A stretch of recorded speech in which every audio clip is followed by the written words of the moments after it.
It's Wednesday night. It's game night here at the fabulous Ice Arena Wales in beautiful Cardiff Bay. So without further ado, let's get out of our seats. Put your hands together for your team, the home team, your Peacocks, Cardiff Devils!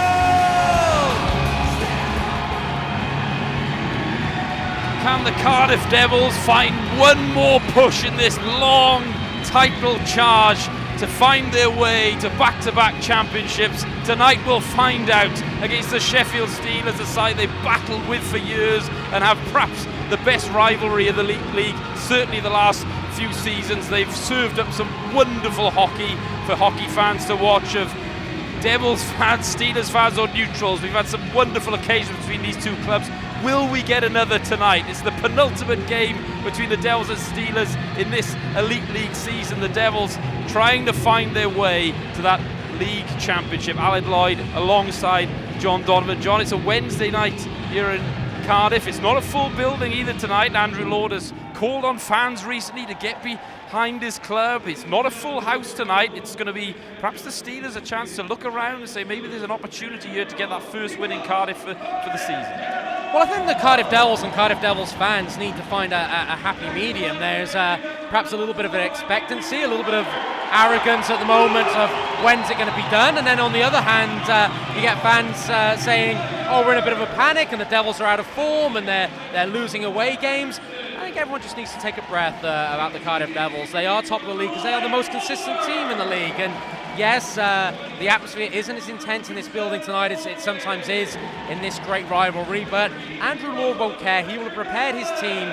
He will have told them what he wants done differently, if anything at all, from Sunday, and they will have their game heads on and they will look to deliver 2 points tonight. But this is such a great rivalry, and the Sheffield Steelers are such a storied franchise that despite the fact they might be sitting down the table with only 63 points, they're going to bring everything tonight, and they're going to be a potent force and a real test for the Cardiff Devils. Two key bits of news as far as the Cardiff Devils are concerned, John. The first is that Mark Lewis is back into the lineup. The Devils without Tyson Strachan tonight due to that match penalty, so Drew Parris will sit out. The Devils look for that additional physical presence from Lewis, you would think, and then perhaps just topping that in terms of news, Ben Bounds back in the lineup tonight after he sat out 1 or 2 games with a bit of a knock as well. Big news for the Cardiff Devils. Well, there were a lot of rumours about Ben Bounds. We heard a few of them, and worst case scenario, he was going to be done for a while. But he's back tonight, and you know, Andrew Lord always makes sure and is paramount that the player's safety is the prime concern. So Ben Bounds is only back in because he's fit to be back in. But what a fill-up for the Cardiff Devils, what a boost.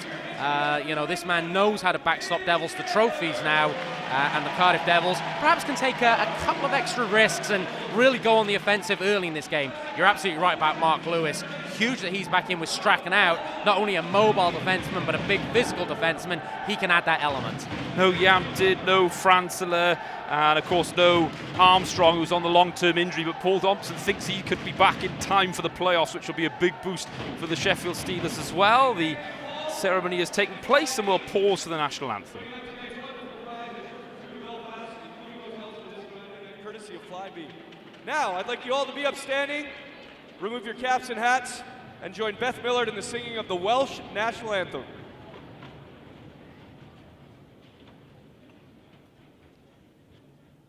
My hen lad fan hat iron on oily be glad by the cantorion walk yon o free.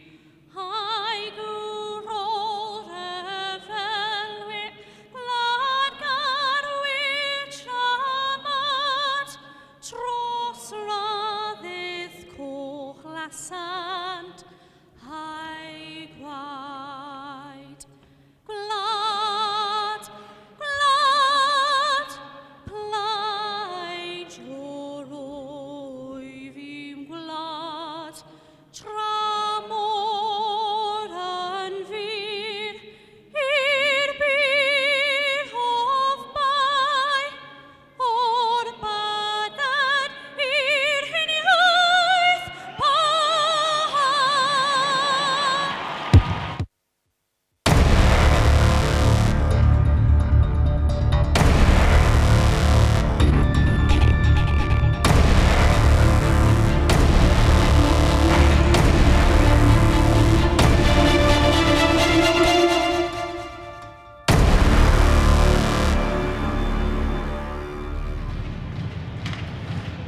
And the other great news about Ben Bounce being back in the lineup for the Cardiff Devils is that we get another chance to have a classic Bounce Mustakovs goaltending duel. It's been fantastic to watch the last couple of seasons. Bounce 2.42 goals against average, .909 save percentage. Mustakovs 2.34 goals against average, .919 save percentage. They're the top two goaltenders statistically in the league, and probably just about are as well, you would say, from that perspective too. I would say so, and we've touched on Bounds, but you mentioned it in pre-game. I think we've got to pause and pay tribute to Irvin Mustakov on his 200th appearance for the Sheffield Steelers.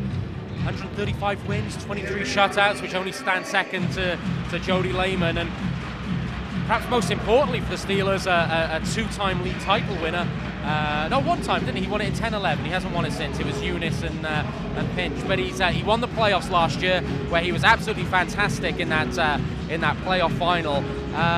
When he first came to the country in 10-11, I thought he was not naive, but a little bit he could flap around, you could get under his skin, but now he's a very composed netminder, stays square to the shooter, and will always give the Steelers a chance to win. We're underway here with the Cardiff Devils top line of Martin, Pope and Haddad, and they have it in the zone now. Pope to Martin out front, but he couldn't get a hold of it. The Steelers have started with the Dowd, Nelson, Valdix line, who have been perhaps chief tormentors of the Devils over the season at least. They've certainly been the most impressive line we've seen down here. Gleason Fournier walks in, shoots, good save up high. Another chance, they score! Gleason Fournier with acres of space out front, walked his way in, picked up the second chance. The Devils 1-0 early on.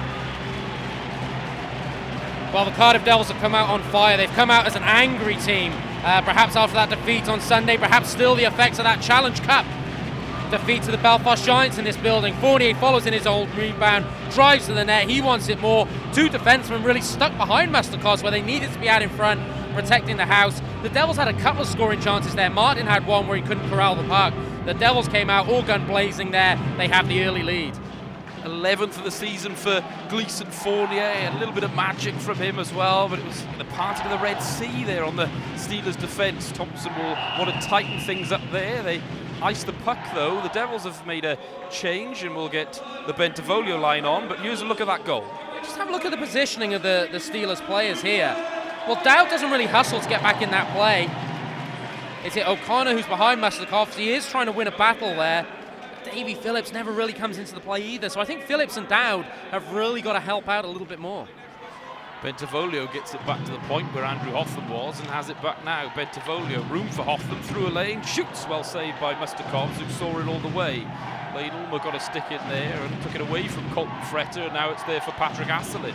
Asselin behind the goal, has it over the far side now. Looking to walk in was Andrew Hotham, who finds himself behind the Steelers' goal, gets it to Asselin again, sends it out front, perhaps looking to bank that off Mustakovs there, but the Devils will keep it in the zone. Bentivoglio around the boards to Asselin. Lane Ulmer jumps into the play, but it didn't find him, and good work in his own zone from Davy Phillips there means the Steelers can get out and go on a rush now, but Vesterling couldn't get close to Hotham. Richardson with the lead play to Matthew Myers. Al, what's noticeable in the first minute and 20-odd seconds of this game, the Devils are moving their feet more than any other time. And Myers is doing that now, goes to the net, the puck, well, did it go in at any point? There was a crash and a bang, and if you had to describe Matthew Myers' play in the offensive zone, I think that was probably a good clip to show, John. Well, Matthew Myers was using his feet or moving his feet there, and that's what I want to say about the Devils. They've maybe been a little bit slow of foot in recent weeks. The effort was there in the Challenge Cup final. The shots and offensive instincts were there on Sunday night in Sheffield, but they didn't convert. But maybe that foot speed and that intensity wasn't quite there. Tonight they've come out on fire. Matthew Myers driving to the net. The Devils already 1-0 up. They look like a hungry team. Well, keep an eye on the lines there, because Joey Haddad has found himself on this line, goes to the net, and it just couldn't work for him. Mustakovs held his position well to force him wide. Fournier through, deflected, didn't find a way all the way through though, and now the Steelers can come away with Eric Neely, and then it's just chipped in on the backhand, and they'll go to work chasing that. Tim Wallace is there too, the ex-NHLer. The puck was cleared from the zone. Yeah, this is Myers, Farina and Haddad. We thought Myers may have more of a role to play in this game tonight. Then we get a bump on the boards. Neely and Farina just talking, and the invitation is there. They're going to go.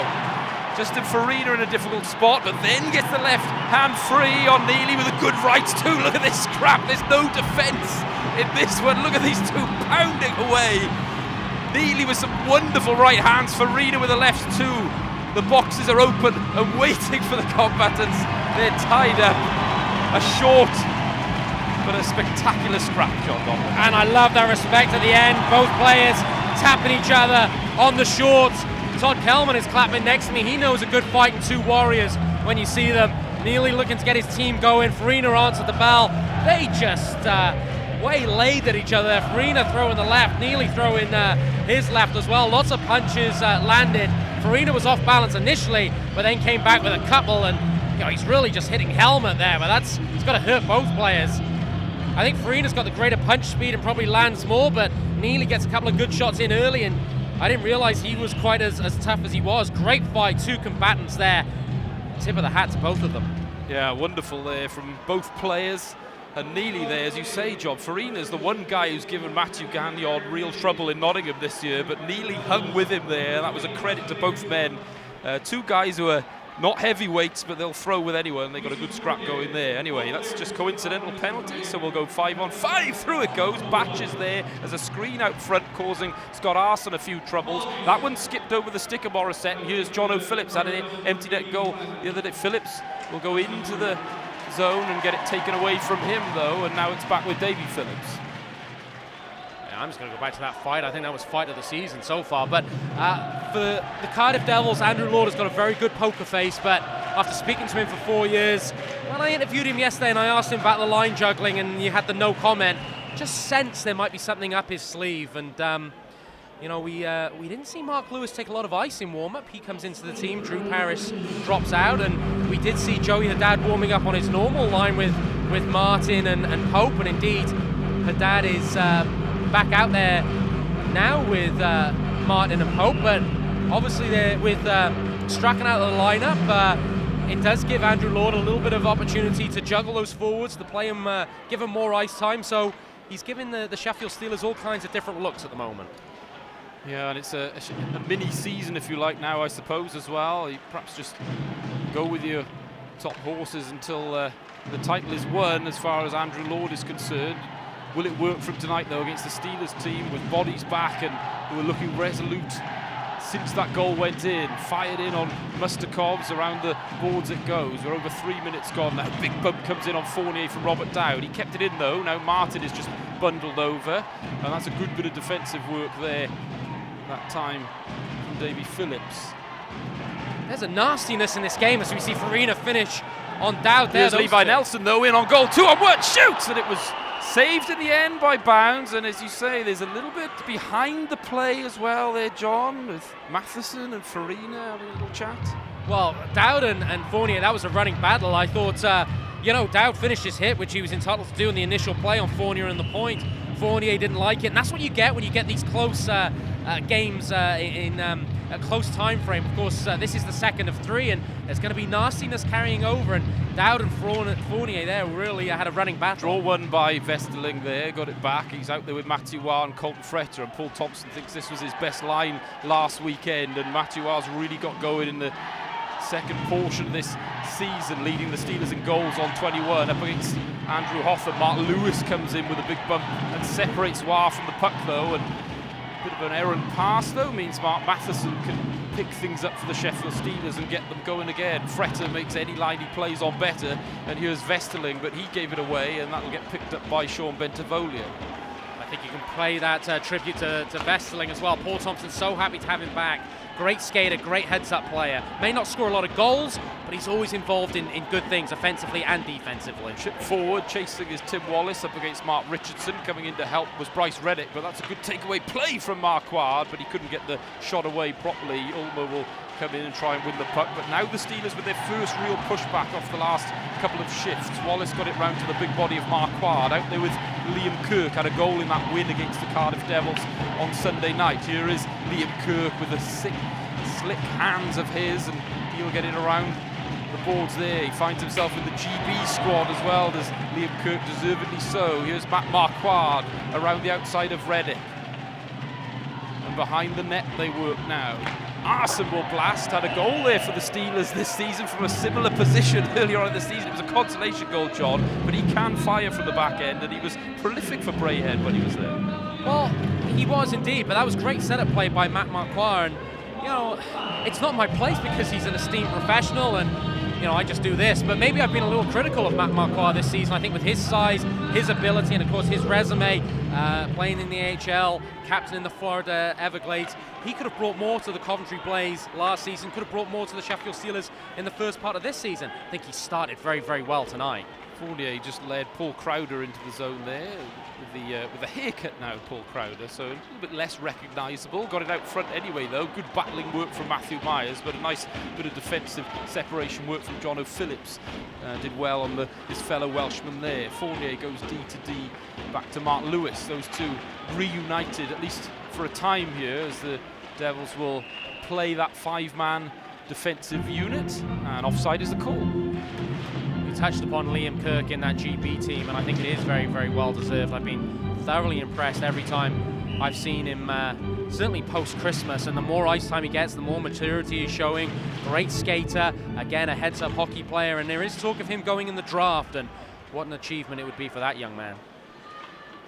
Lead play there from Ronberg, but all he could do was find Andrew Hotham on the back end. Haddad has it now, but it's a good 2-man forecheck there from Valdex and Dowd, and Nelson waits. And this line hustles as well as any line in the league for me. But here come the Cardiff Devils with Martin. Haddad to the net. It was a good takeaway play from Mark Matheson, though, with a good stick on Joey Martin. And away go the Sheffield Steelers now with Andreas Valdex. Valdex with a bit of room, steps in, shoots, but it was well blocked there by Andrew Hotham. Around the boards they go. Marquardt just wore one in the face. Sorry, it's Rodberg, that is, from Andrew Hotham. Nelson now will just turn the circle and get it out front and leave it there, this time for Matheson. Matheson looks to find a lane past Matthew Pope, gets it inside, shooting there, but it was kicked aside. And the Steelers, though, establishing some zone time now through the good work of Robert Dowd and company. Here's Nelson, though, falling over the advertising logo, and it relieves the pressure on the Cardiff Devils. Yeah, you look at Mark Matheson, and when he's got the puck on the blue line, there's a lot of good offensive defensemen on show tonight, but perhaps Mark Matheson walks the blue line better than most in the league. He really does have the ability to move away from players in a tight area. Zach Fitzgerald it was, who initially gave that away and finds himself back on defence tonight, John. He played as a forward, I believe, a couple of nights ago, as Neely and Farina step onto the ice to a rapturous applause. What's going on there with Fitzgerald? I'm not entirely sure, because I think he's a warrior, and I would give him ice time, particularly in clutch situations. Sorry, just to step away from that, it was noticeable when Neely came out in the penalty box, the response from his teammates. Farina got a good response as well, but maybe with Farina being the more recognised fighter in that scrap, the fact that Neely stood there toe-to-toe, you've noticed that Sheffield have just had 3 or 4 good shifts after that fight. Looks like Neely really did succeed in getting his whole bench going. Vesseling back in his own end there, doing some good work defensively. He doesn't put up big numbers, Vesseling, but as John alluded to earlier, he'll make a line tick and he'll do a lot of the unnoticed work as well. Here's Lane Ulmer, another player who does a lot of that, but he can put them away as well. Leads the Devils in power play goals this season with 12. Here's Sean Bentivolio, though, for the Devils. Back to Fournier with room, sends it in the end. He just fooled everyone, I think, there. And indeed, Lane Ulmer, too, wasn't expecting that pass. Now with Scott Arson, he'll get it away from Ulmer, and Ronberg will take a bump from Farina right back into the physical play. But here comes Colton Fretter. He's got Matthew Waugh with him. Fretter pulls a move and gets inside Bryce Reddick there, but a good save from Ben Bounds turned him aside. Reddick's got to keep his feet moving, keep Fretter to the outside. Easier said than done, though, against that man with his speed, even at 36 years of age and supreme stick handling as well. Joey Martin now for the Devils, getting a lot of ice time with these units, just being mixed and matched a little bit. Hotham gets it out front, it's loose there, but it was a good bit of work in his own end by Davy Phillips there, and he'll join the rush now with Phillips. And as soon as he made that fine defensive play, Phillips was intent on getting involved in the Steelers' rush, and we're certainly seeing a positive attacking intent from the Steelers so far, John. We certainly are. What we're also seeing is the Steelers looking to finish every hit on a Devils defenseman, whether that be in the offensive zone when the Devils defenseman look to pinch in, or when the Steelers are on the forecheck. But the Devils defensemen are being worked in the last 3 or 4 shifts. Yeah, and Andrew Lord thought that the game, although his team lost, it was one of the best games of the season up there in Sheffield on the weekend. Full of praise for the Steelers and his own club as well, and the way the game was played as Bounds turns that one aside. And I suppose the different dynamic we've got here so far is the Devils have a lead.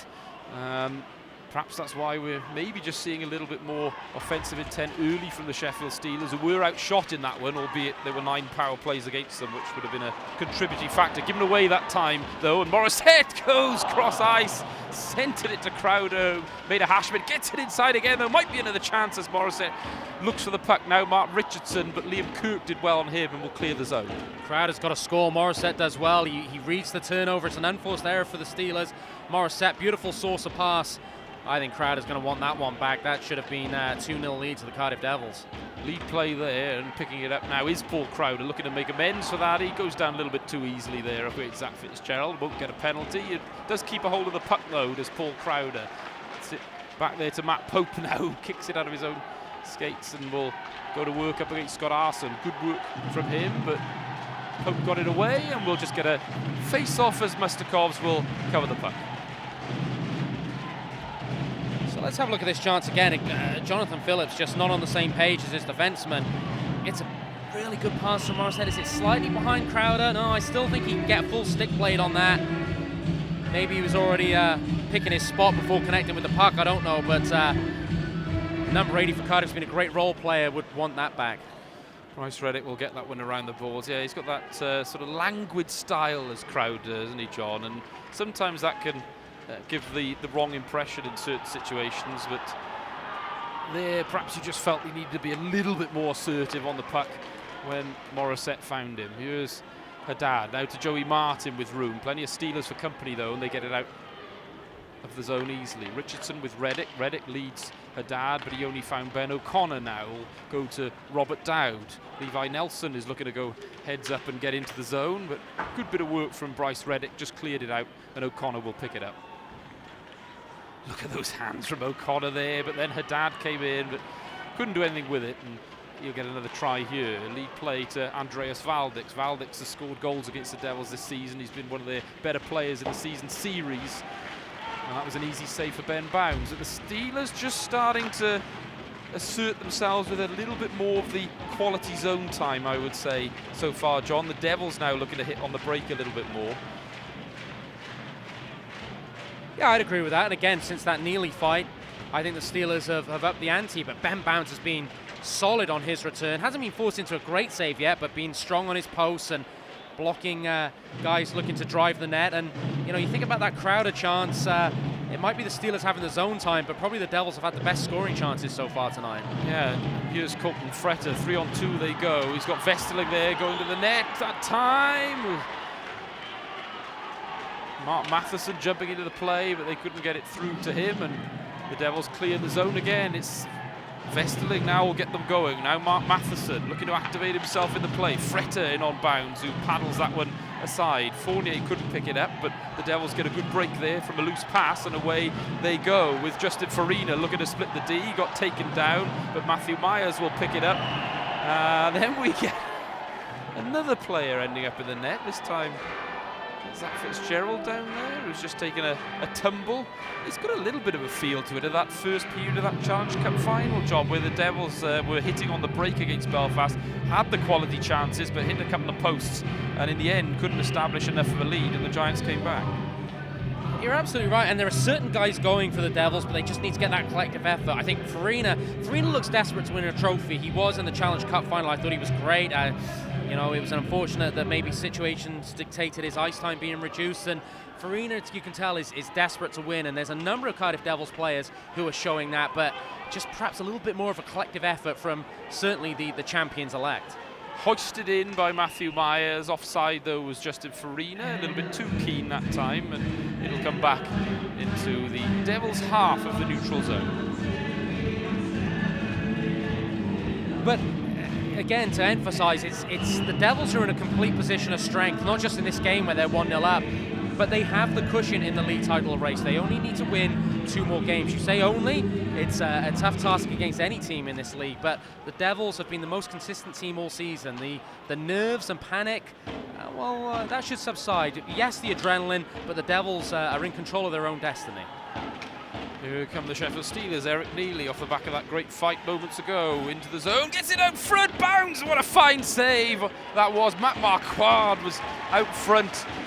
And they almost bundled it past bounds, but he was strong at his crease. Here they go again. Marquardt, who's looked like he wants to create in the Devil zone. Sometimes he can be accused of looking a little bit too languid and lazy at times, but tonight he seems to have that energy, particularly when he's in the Devil zone. He's finding his way to the net. It's the best period of hockey I've seen Marquardt have in this building. Liam Kirk now will take a bump on the boards, gets it there to John O'Phillips, but it'll get taken away by Gleason Fournier, and out of the zone they go through Josh Batts, who'll chase that one, and up he goes against Cole Shudra, getting time on the ice as well. So not often we see Shudra in Devil Steelers games, but Thompson has been talking in the press this week about how he's looking to develop more of those British players, and they have 2 of the best in Shudra and Kirk. Here is Paul Crowder up on the boards. The Steelers will get it out through John O'Phillips, the captain. Back it goes now to the Devils captain. Sets up Crowder. Batch this time goes back and shoots. Another try from Batch there. Couldn't quite get there in the end. And there is going to be a call on the play at long last, as it was Liam Kirk initially with a fine defensive play on Josh Batch to stop the second shot getting away, John. But then he gave up the penalty at long last. Guys, when you show the replay, have a look at this pass from Fournier. That sets up the whole play. That is a thing of beauty. Again, I think either Morissette or Crowder has got to take the shot. Batch is coming late into the play, and he's got coverage around him. He does well to bundle to the net, and he draws the penalty. But that play happens because Gleason Fournier is just one of the most intelligent and most sublime ice hockey players in the Elite League. Should say as well, of course, and neglected at the start to say that Mike Hicks and who else is it? Tom Darnell, the officials tonight, Danny Beresford and James Kavanagh are the linesmen. And the Devils get their first power play of the evening. The Steelers' best penalty kill in the league against the best power play from the Cardiff Devils, who were over 27%. The Steelers' penalty kill over 87%. But the key fact is the Devils in league play against the Steelers this season, just 12%. And you would have to think a little low on confidence, having gone 0 for 9 against the Steelers on the weekend, but out front was Matthew Myers there with a good chance to set the record straight on that, but couldn't quite do it. Now Sean Bentavolio gets it down low, 1:30 left on the power play. Aslin goes out front, but couldn't make it work. And we get a bit of pushing and shoving too. Myers is a nuisance out there. Mark Matheson did well on him. Out there with Jonas Ronberg, the big defenseman for the Steelers, key in these situations. Haddad gets it to Hoffman, though, shoots, and it's saved well up high, and then Ronberg with a glove to the face of Matthew Myers. In comes Matthew as well. That was all fine. It was, as Myers laughs as he goes away. Looking at what the Steelers maybe are doing on this power play, because it is so strange to see the Devils have a lower percentage than they do against, well, the rest of the league, really. Certainly the Devils try and get somebody from the blue line towards the goal on the weak side. They look to slip somebody down on the blind side. And the Steelers are, well, they're not cheating, but they are committing a man over to that. So they are trying to neutralize that play, and then the other forward really has to take the 2 defensemen and work very hard. But they're trying to neutralize that play from the Devils, where moving the puck to one side, they then look to get a guy coming from the blue line down low on the weak side, and the Steelers are keying on that. Almost goes back to Pope now, Gleason Fournier, different unit out there for the Cardiff Devils now. The Steelers with Zach Fitzgerald killing as a forward here. That's interesting. Out there with John O'Phillips. On the back end is Davy Phillips. They get it over to Joey Martin now. Martin, lethal on the power play, sends it out front for Ulmer, who leads in goals, but they clear the zone there. I did the Steelers a disservice before. I said they were over 87% on the penalty kill. They're actually over 88% on the penalty kill. So even better. But again, and we don't have a replay of it, but Jonathan Phillips was directing traffic there, and it was he who knew what his assignment was. Even though the puck was on the right-hand side of the ice, as we look at it, he wasn't perhaps forming the natural shape, the natural kind of box. He was hanging a little bit more to this left-hand side to not allow the Devils to get that quick switch back to the weak side. That power play, a key moment in the game, you would think, because for the Devils, who on the downside, struggling against the Steelers generally on the power play this season. The Steelers with a good penalty kill and getting confidence there after they've killed that one off, back 5-on-5 now. But they were 4 from 6 last time in this building, and there is going to be a call this time against the Cardiff Devils. So the Steelers will... No, its bounce has broken to the net. Oh, so it's another... I just saw Luke Piggott, who was very aware of the situation on that bench, calling a bounce to come to the bench. No one else in the arena had really spotted what had happened. I didn't. I was one of them. Yeah, I can't really give an insight into what Andreas Valdix did on that play, but it is he who sits in the penalty box, and the Devils will go back to the power play. This is going to be a fascinating encounter all night, these special teams. Well, it's 2 minutes for hooking, so we will take the word of Todd Kelman in the building. Well, or at least the officials via Todd Kelman. Shot comes in from Hotham. Mustakovs didn't see it at all, but it whistled wide of his post anyhow, and now it's with Sean Bentivolio. The Devils with another try on the power play here. 4 from 6 last time in this building. Look where Wallace is looking, though. His head's on a pivot. He knows the Devils are trying to key on Haddad this side, and even though he's moving over, Alid... Chance out front, though. They hit the side of the net that time. Matthew Myers goes again. Bentivolio shoots, and Mustakov saves, and it was just the wrong side of Bentivolio. It wasn't in his wheelhouse at all, John. You felt if it was, that one would have found the back of the net. Yeah, the Devils moved the puck well there, but guys, I don't know whether we could get a replay of just the penalty kill that happened before, where Wallace is looking. Look at his head movement. He is looking to that far side backdoor play because he knows the Devils key on it, and the Devils moved the puck well, and as you say, if that had been in the wheelhouse of Bentivolio, maybe that would have been 2-0, but I'm fascinated to see how these teams are looking to counter each other. Thanks, guys, for the replay. 1:30 left on this Cardiff Devils power play then. Bentivolio gets it down low to Aslin, who work behind the net. Bit of space now for Andrew Hotham. Gets it in there to Bentivolio. Went cross ice for that play, just like you were saying, John, but he couldn't find Joey Haddad, and Phillips was all over him anyway. Here's Bentivolio up against Davy Phillips. Just gone out of the reach of John O'Phillips there, who is back in position now. Haddad goes to Andrew Hotham. 1:05 on the power play. Hotham winds, and it was deflected off the skate, I think, of Matthew Myers in the end. Bentivolio. Zach Fitzgerald killing as a forward out there, so the Steelers with 3 defensemen. Fired again, they score! Joey Haddad let that one go through, might have deflected on the way, but the Devils go 2-0 up with a power play goal. Well, I was ready to give this goal to Matthew Myers. There's certainly a deflection. Haddad puts the puck through. I think that hits something on the way through, but Haddad's claiming it. That is the, I guess, the antidote, the formula to try and break what the Steelers were doing. The Devils go to a more direct power play, a bit more of an umbrella power play, just put pucks on the net and try and get bodies there. The Devils succeed. That's great coaching back and forth from Thompson and Lord. The Devils go direct. They've got a 2-goal lead.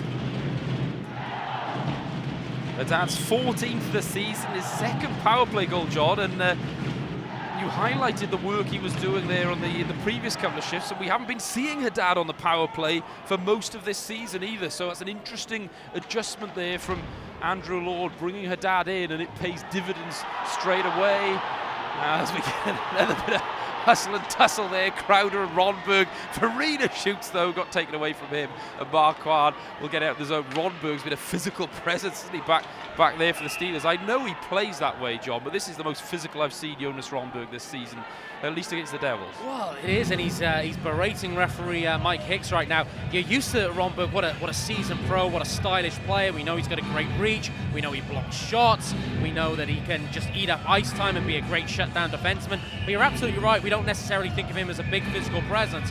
Well, tonight, something's got under his skin because he's looking to take the body on every occasion he can. Zach Fitzgerald there will go D to D. Scott Arson will fire it in around the boards, and having to chase is Mark Richardson up against Eric Neely, who got the puck ahead of him, and that will work out of the corner, but a little bit too much steam on that pass, and Scott Arson will go all the way back with a 2-0 lead for the Devils and 2 minutes left to play in the first. Bit of a mishandle there from Tim Wallace, and Martin can just pitchfork it back in. Chasing is Haddad up against Scott Arson. Haddad did well, and now Martin has room for Gleeson Fournier, but the pass just fooled him on the backhand, and out they come. Fournier banks it to Matt Pope, who's under a bit of pressure there from Neely and Wallace, but did well, and the Devils will just play ping-pong in their own zone until they can find a way out. Here is Joey Haddad, just pitchforks that one in really, and Arson will pick it up off the slight fumble from Irving's Mustakos, but certainly no need to panic for the Steelers defensively there. It was calm enough. Here's Mark Lewis getting turned over in his own zone, and that's a good bit of work there, and out they come back to the point. Davy Phillips had it from Andreas Valdix's good work, and it was blocked aside by Matthew Myers from the Ben O'Connor shot. Mark Lewis to Joey Haddad, just off the backhand onto the boards and out for the Devils, who look to preserve this 2-goal lead into the second period. Now Robert Dowd, though, with Levi Nelson there. Valdix is back there too, over for O'Connor with a blast, and it was wide of Ben Bounds. Now Davy Phillips with under a minute left. The Steelers feel they can make the most of this moment to get a goal before this period ends, but the Devils were calm in defence and will exit now. But Fournier just too much on it. They'll come all the way back. Those players will stay on the ice. The Steelers will get fresh players out there on the ice and call. And out, one player who will stay on the ice is Mark Lewis. Look at him over there at the moment. He is exhausted. The Devils have to manage their the ice time of Mark Lewis tonight as we see a replay of that goal. Is there any deflection on this? Actually, it's off Mustakov, so great angle from the guys in the truck there. But Mark Lewis has been out for a long time. Yep, the Devils are going with 5 defensemen, but they've got to manage his minutes.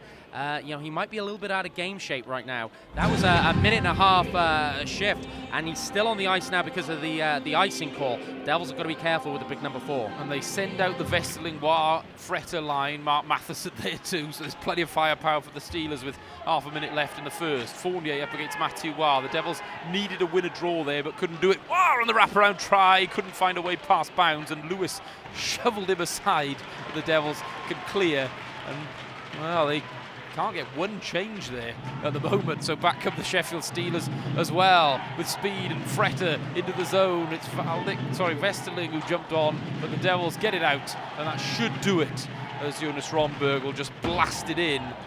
And at the end of the first period, it's been a wonderful period of hockey between two clubs who just seem to bring the best out of each other. The Cardiff Devils, the upper hand on the score sheet though, with a 2-0 lead, including one power play goal as well, which, given what we talked about at the top of the programme, could be an important factor in this one tonight. It's a fascinating battle and a fascinating battle of special teams in that first period. The Devils had the power plays, and the Steelers were doing a fine job on the kill, as gives testimony to their standing at the top of the penalty killing standings, as we continue to see Westerling have a conversation with the two referees. But then after the great structure and strategy by Thompson to how to negate the Devils' power play, I like the fact that the Devils just changed their strategy and changed the tempo a little bit and just went direct with Haddad putting the puck on net, Myers there creating traffic, and that might be the way the Devils have to go on their power play tonight. As you said, 12 or 13 minutes into that period, Al, really intriguing period in the fact that the Steelers, probably after the fight, had more zone time and certainly seemed to have more puck possession. But I really did think the Devils had the more clear-cut scoring chances throughout that period, and there were a couple of chances which Paul Crowder and Jake Morissette were involved in, which could have resulted in another goal. So, as these games always are, really intriguing, entertaining battles between the Steelers and the Devils. Look forward to what the next 40 minutes bring. Okay, thanks for now, John. We'll take a pause there. The Cardiff Devils will take a 2-0 lead into the second period against the Sheffield Steelers as they search for 2 more wins to guarantee that back-to-back league championship. We'll be back with you about 5 minutes or so before the second period starts with highlights of that first period. Alan Lloyd alongside John Donovan here on IceTime.TV for Cardiff Devils against Sheffield Steelers. Let's look at some highlights from that first period where the Devils took a 2-0 lead. And the Devils came out firing, Al, on this first shift of the game. Joey Martin's already had one scoring chance. The coverage just passed Fournier and he drives the net. If we see that replay back, O'Connor is battling for position, and I think he does his job.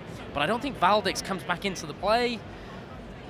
Yeah, Valdez has got to skate a little bit harder for me. Sorry, it's Dowd, not Valdez. My apologies. Valdez is at the top of the screen there. It's Dowd who comes in. I think he's got to bring himself back into that play a little bit quicker. He's got to read what's going on the ice. Dowd, of course, such a quality player, but maybe just getting his game legs back after that long injury. And this is what we saw a little bit of, wasn't it? Was the Devils hitting perhaps a little bit more on the break there, the long stretch pass again, and Myers doing what he does best. That's actually a very good save from Mustakos. You're absolutely right, and the Devils were really moving their feet at this point. Myers just barges his way past Starson there, and Mustakos does very well to anchor that pad to the post and keep the puck out. And as we see, and we'll probably see from all of these highlights, Sheffield, after the fight, which we'll see at the end of the compilation of highlights here, they probably had the more zone time. They had more puck possession. Bounce does very well on the secondary opportunity there, I think, batting that away. But Cardiff tend to have the better scoring chances as the period goes on. Yeah, and we see Matheson work his way in there, and we're seeing a few Steelers chances here, though, John. Perhaps there was, but again, hard pressed to say any of them are grade A. I'd say it's largely one and done, and some of them are from the outside. So the Steelers did get that zone entry, but they didn't really drive towards the area between the two dots. But they did respond very, very well after the fight. Neely really got his bench going, and what a great fight that was. Farina was a warrior, but I think the Steelers really took more momentum from that. That's a nice save from Bounds, and that second one with the pad is very good as well. That's the first time there in that highlight reel that the Steelers get inside position now. Yeah, that definitely was a grade A chance there. Good work from Marquardt. Bounds very, very good though. Batch there, I thought that's good. Good to see him doing more of that sort of stuff. Fine defensive work from Kirk before he gave up the penalty, which led to this power play. Yeah, again, I wonder whether Crowder or Morissette might have taken the shot on, but I think Batch does well, sort of barrel himself to the net. We spoke about the Steelers' penalty kill. It was very good in terms of stopping the Devils moving a man down the short side. So the Devils just go direct. Haddad actually comes back to the blue line, puts it on net. Myers doesn't get a touch, but causes all sorts of chaos, and the Devils go 2-0 up. Fournier-esque as well, the way he found a seam there, John. We've seen a lot of that from Fournier this year. We have, but I asked. Is that a credit to the way the Devils set up that power play? I'm sort of alluded to. They went a little bit more kind of congested in front of Mustakov. The ice was a little narrower for the Devils, and they work an opening to Haddad, who's come from wide back inside towards the middle of the ice, and that's kind of good adaptation there from the Devils, or adaptation, I should say, to change up their power play. But I asked Andrew Lord after the Edinburgh game last week, about Joey Haddad and the fact that he is one of the best shooters on this Devils team, and maybe it's not utilised as much as you alluded to in commentary, Al.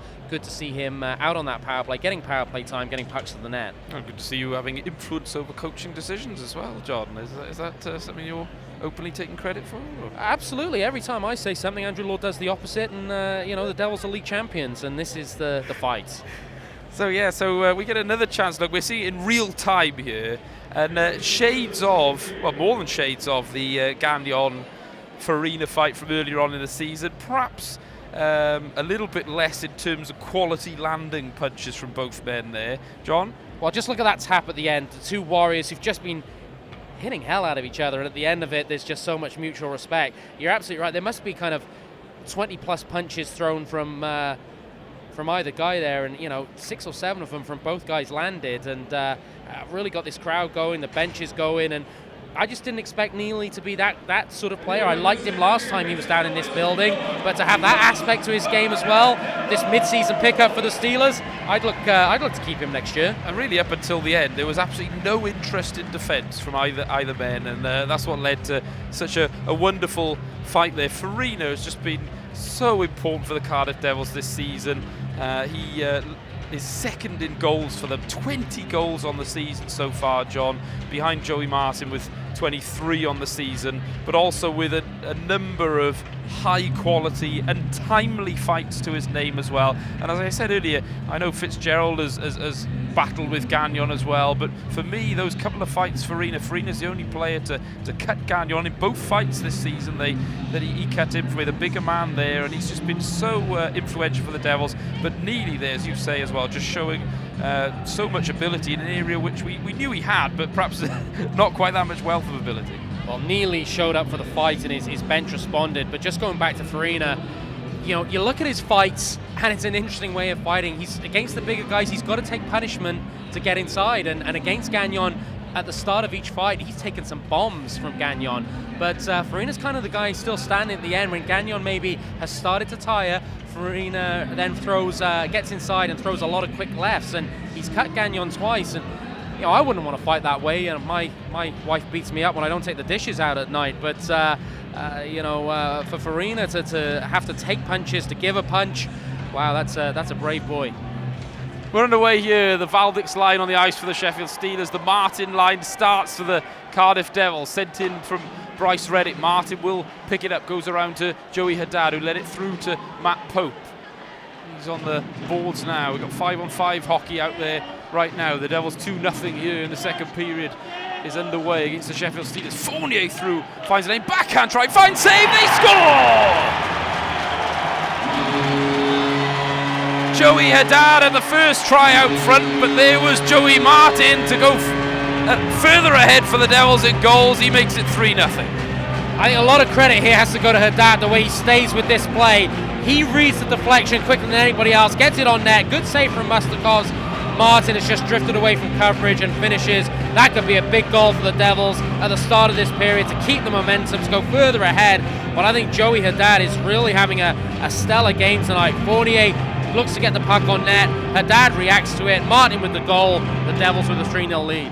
24th of the season then for Joey Martin. Timely goal for them early in this second period, and they looked to be playing with intent, didn't they? The way they strayed into the zone there and set things up. Patrick Aslin now for the Cardiff Devils, gets it to Lane Ulmer. Ulmer goes cross ice, and it was just out front there for Andrew Hotham, but we got a call on the play here, and it looks as though, does it, that the Devils are going to get another power play opportunity?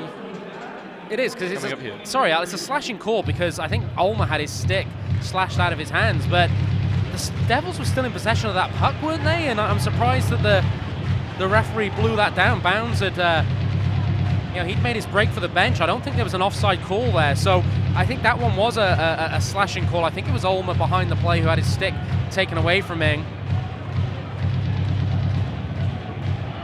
Or maybe it was Aslin, and yeah, the stick gets brought down.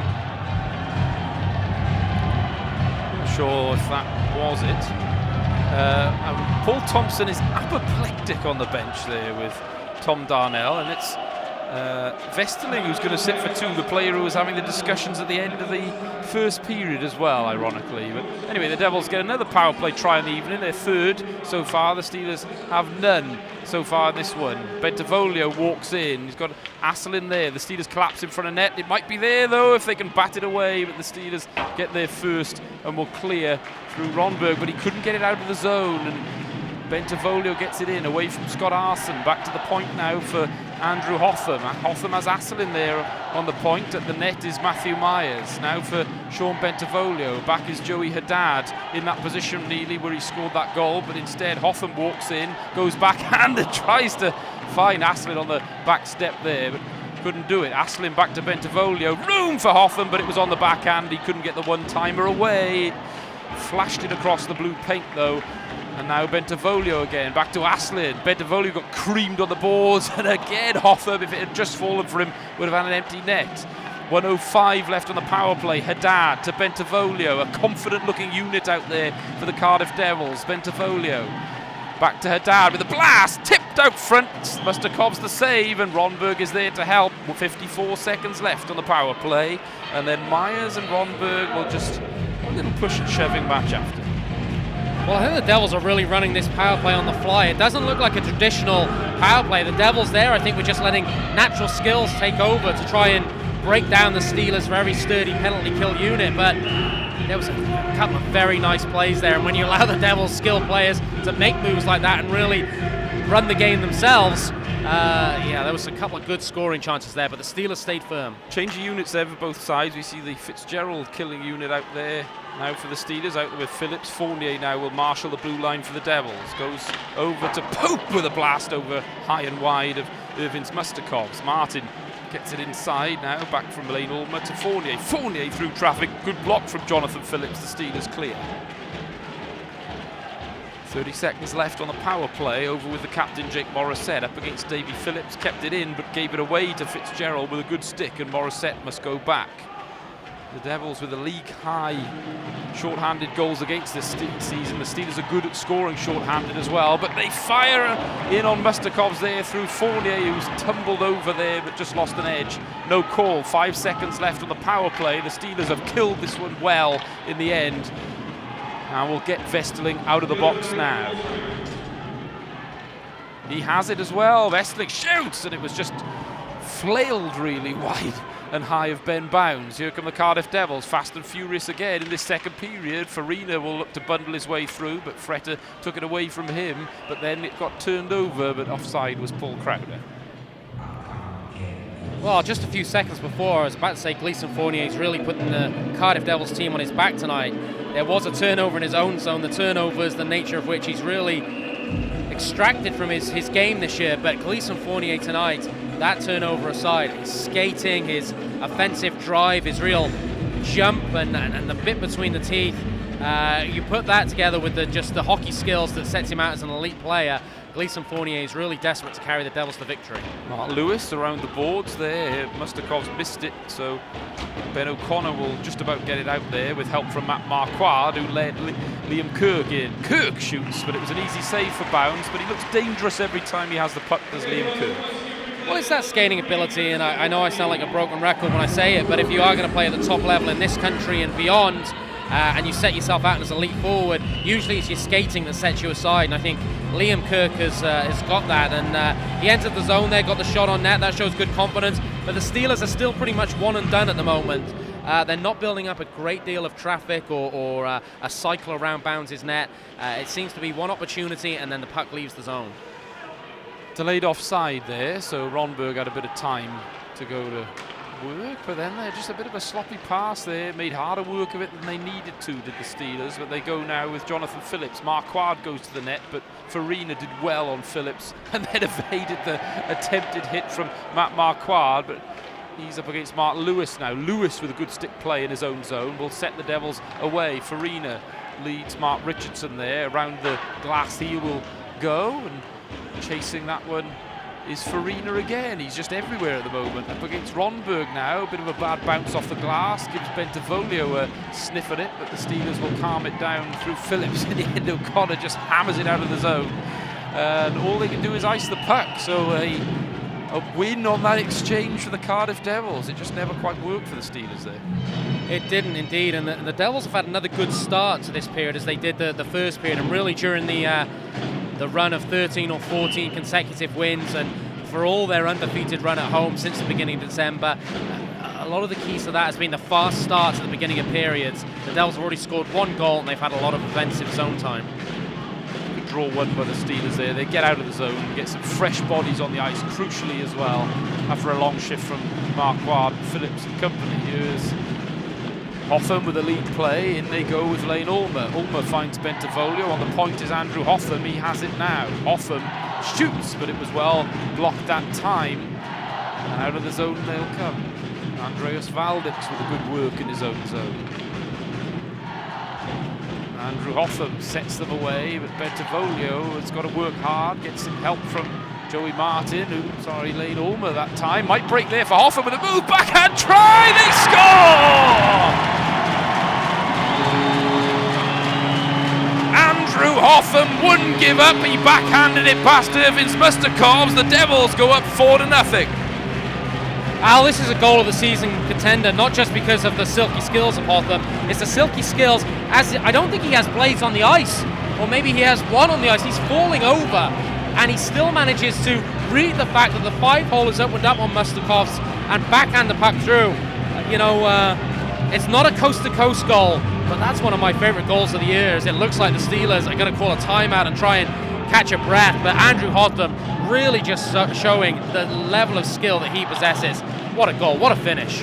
16th of the season, for Andrew Hotham, and it just feels as though when the Cardiff Devils needed some of their most influential players to really turn up the gears tonight, John, they've done so, at least through the first portion of this game. Well, you've got Martin and Hotham on the scoring sheet. You've got Ben Bounds, who's made a couple of big saves, and you've got Gleeson Fournier, who's skating like the best in the league. So you're absolutely right. Key players at key times. It's going to be interesting to see the level of desire the Steelers have got now. Of course, Paul Thompson is demanding more from his team. The Steelers, a great outfit, a talented roster, but they're 4-0 down on a Wednesday night in Cardiff with really not a great deal to play for apart from professional pride. That will carry you some way, but I'll be interested to see over the next 5 or so minutes the type of response the Steelers give up. The first response we see is that Brad Day is going in net. It's interesting timing there, though, as well. Mustakovs was in the net up until the end of that timeout as well, so almost highlights the change more, doesn't it? Normally in those situations, the goaltender will come in and there's a bit more of a discreet change, but Mustakovs there was pulled from the net for all to see. But I don't think that was for Mustakovs. I think that was for the team. I think Thompson, and that's going to be a delayed game penalty, I believe. I don't think it went over the player's bench. I think. Well, it isn't. Well, the Devils got away with one there. That went over the glass and then went into the player's bench. That should be a power play for the Sheffield Steelers. But just to finish on that point, I think the reason that Thompson did want to make it public, it wasn't for Mustakov's sake, it was to try and gee up the rest of the bench and call his players out. Couldn't he have done that over by the bench anyway when he was talking to them? I just think the only thing that's calling him out in front of is the Devils fans, isn't it? But I think as the penalty is called, I think you're looking to shame the team. I think you can talk to Mustakovs in the locker room afterwards and say, hey, it was really those guys who weren't giving you the coverage, those secondary chances. The Devils were snaffling up because our defensive play in front of you wasn't strong. You can ease the waters with Mustakovs. I don't think it's a bad thing to call out the rest of your bench and just show that your main guy on his 200th appearance has been taken out of net because perhaps your secondary effort at the beginning of this second period hasn't been good enough. It's a great point there, John. It's 200th appearance. It's a I'll try and say that again. 200th appearance for Mustakovs. A big night for him, and to have to be pulled out of the net there, that's certainly, I suppose you might say, if you're Paul Thompson, he's been let down badly by a team that he has done an awful lot for over the last few seasons. Anyway, the Steelers, their first try on the power play here. Vesling out front. Wow, they score! What a bounce back from the Sheffield Steelers. They get a power play goal straight away through their leading player, Matthew Waugh. But this is all about the pass from behind the goal line. Look at the speed of this pass. And Vesling gives it off. I'm looking to see who is the player behind there. Just that puck is off his stick so quickly. Richardson isn't moving his feet quick enough to get back in position. And Ra just snaps that shot away. Beautiful power play goal. Another goal of quality. The speed of the pass and the speed of the release really caught the Devils out. They scored so quickly there, I didn't get a chance to set the scene on that power play. Anyway, it was 22nd of the season, his 11th on the power play.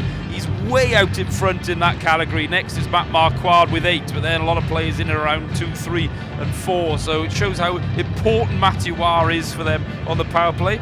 We're looking at a bit of a review here, is it though, John? Yeah, I think this is, I don't think the Devils have asked for anything. I think this is referees just clarifying.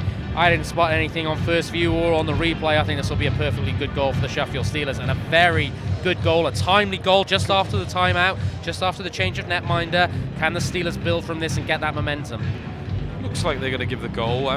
Yeah, indeed they are. Of course, there was a goal in the Challenge Cup final, I believe. It was the third goal, wasn't it, where there was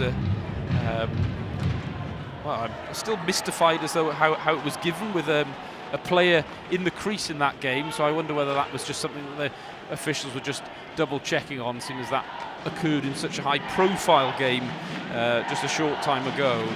Could have been a key goal in the game too. Anyway, Patrick Aslin, the Devils now 4-1 lead against the Steelers. Extremely well called timeout by Paul Thompson, and then a timely lapse in concentration from Gleeson Fournier as well has given the Steelers a little bit of a light in this game here, with still over halfway to go, and with players like Waugh and Fretter on the ice, plenty of time, and Bounds is hammered by Wah. And somebody here, surely in red, has got to drop the gloves, John. Bounds was clattered over in the Challenge Cup final, missed games as a result. There was no response. This happened last season a couple of times against the Sheffield Steelers with Armstrong, and we're yet to see a player drop the gloves from the Cardiff Devils. There's going to be an initial penalty on the Devils. I think there was an interference call, Ulmer coming in and trying to separate or stop a man driving to the net. So let's deal with that first. I think there's going to be a penalty there on the hook. Then Wah knows what he's doing. He finishes the hit, and Ulmer responds. And I'm with you. At some stage, someone's got to step up and protect Ben Bounds. But yeah, that wasn't as bad as what we've seen. That certainly wasn't anywhere near the sort of territory of the Blair Riley hit in the Challenge Cup final. But it is a high stick from Wah, and you'd think the player of his veteran experience knows what he's doing. He is being shoved into the crease there on second look as well. But at the moment, it's just a penalty on Lane Ulmer. But I got to say, Al, if you're calling it as a neutral, I don't mind Wah doing that. If you think you can get that advantage, it's the Devils' choice whether they respond to it or not. If Wah thinks he can gain an advantage for doing that, hey, he's done that. It's a professional play. Yeah, it is Ulmer's stick that hits the shoulder of Bounds, but Wah certainly knows he's going to the net. He's going to look to finish that play. I got no problem with that whatsoever. It's up to the Cardiff Devils whether they choose to respond. They haven't at any point really over the last 2 years, apart from in the trophy cabinet, which for me is the most important. But hey, when you got a guy like Josh Batch on your bench who's standing front and centre there, why not give him a job to do? Well, anyway, after all of that, the Steers will go to the power play. Lane Ulmer will sit for 2 for the work he did on Matthew R going to the net. No doubt about the initial call on Lane Ulmer, of course. So we will continue from there on in as Wah might have another chance inside, though, as Neely there. Look at the foot speed of Neely to seek out that chance. But Bounds made a good save. Important after taking that bump too, that he made a save early on. Now Ben O'Connor gets it to Vesterling, will step inside. Good pass from him. Wah has got a little bit too much room there, perhaps for a Cardiff Devils liking anyway, and scored a beauty of a goal moments ago. 30 seconds gone on this second Steelers power play then. And they will get to work into the zone with Jonas Vesterling, which puts the brakes on, goes back to O'Connor on the point. O'Connor then tries to find Wah, but Richardson took it away from him. Now with Colton Fretter, good stick work there from Myers, but O'Connor keeps it in. Now Vesterling with room, goes in low, and it's a good stick from Andrew Hotham. The puck will stay in. 1:05 left on the Steelers power play. Hotham with time, though, will clear the zone. Vesterling plays a really interesting role. It looks like an umbrella power play to set up with 3 guys along the blue line for the Steelers, but it's Vesterling who's looking to slip down low and make some passes across the crease. He's a really welcome addition back to the lineup of the Steelers, as that should be a penalty. Yeah, that is a tripping call. The Devils fans can shout all they want, Al. The stick blade was in the skates there, and this is going to be 5-on-3 hockey. Yeah, indeed. It's Gleason Fournier again, who's important for the Devils on the penalty kill. That's the second penalty he's given away now, and he's certainly been influential in a positive sense in this game, Fournier. Even he so often treads that line, doesn't he, with the way that he plays. Steelers at 22% on the power play coming into this one, the league's 4th best. The Devils have got a penalty kill over 80% now, so a good penalty kill since that disastrous start, but they'll have to be very good here 5-on-3. Yeah, I don't know whether we might get a chance to see the replay again in the next break of play. I'm not sure Fournier has to commit to that play. Lewis seems to have the play under control. Never mind, it's a 5-on-3 for the Steelers. For 35 seconds, but the Devils get a timely clearance out of the zone. They'll keep the same bodies on the ice. Richardson, Hotham and Martin out there as the Steelers are led by Ben O'Connor around the boards to Vesterling, keeping these key guys on the ice. Back to Mark Matheson now. Matheson goes over to O'Connor. Matheson, lots of room, walks in, gets it back to Wah, shoots, and it was off the shin, I think, of Andrew Hotham in the end. Wide of bounds, fine work from Martin, clears. The Devils will be back to 4 skaters now as Lane Ulmer steps onto the ice, and we'll go straight to penalty killing duties as Hotham is down on the blue line and Matthew Wah is slamming his stick on the boards and going to the box, though. Well. And it's Eric Neely who's going to sit for 2 there, so we'll go 4-on-4 for 1:12. Just at the side of the screen, John, you were motioning that it might have been a bit soft.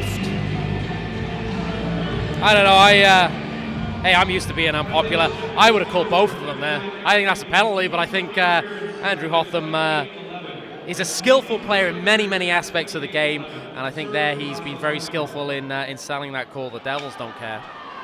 And they win a draw there. Reddick goes back to Andrew Hotham then, who won that penalty for the Devils, but then it's given away by Matt Pope, and out goes Ben O'Connor. Now Pope has it back, gets a big bump from Tim Wallace there, but did well to get it to Bryce Reddick. Now Andrew Hotham, who's having a big influence on this game, he's playing a lot of minutes too, and I think enjoying this 5-man unit that the Devils have tonight with more ice time for each member. Here's Matt Pope. Pope goes back to Bryce Reddick with room. Reddick now back to Pope. Andrew Hotham fakes the shot and looks to step inside. Marquardt, look at those hands from Hotham, but he couldn't make it work in the end. But he gets it back now. Andrew Hotham shoots and tries to get through Brad Day. The first meaningful shot the Devils have had of the Steelers' backup goaltender since Paul Thompson called that timeout. But here come the Sheffield Steelers. A bad giveaway there. That time in their own zone. They couldn't go at speed, but now go with Marquardt. Marquardt gets it into Arson. Wallace goes back to the point.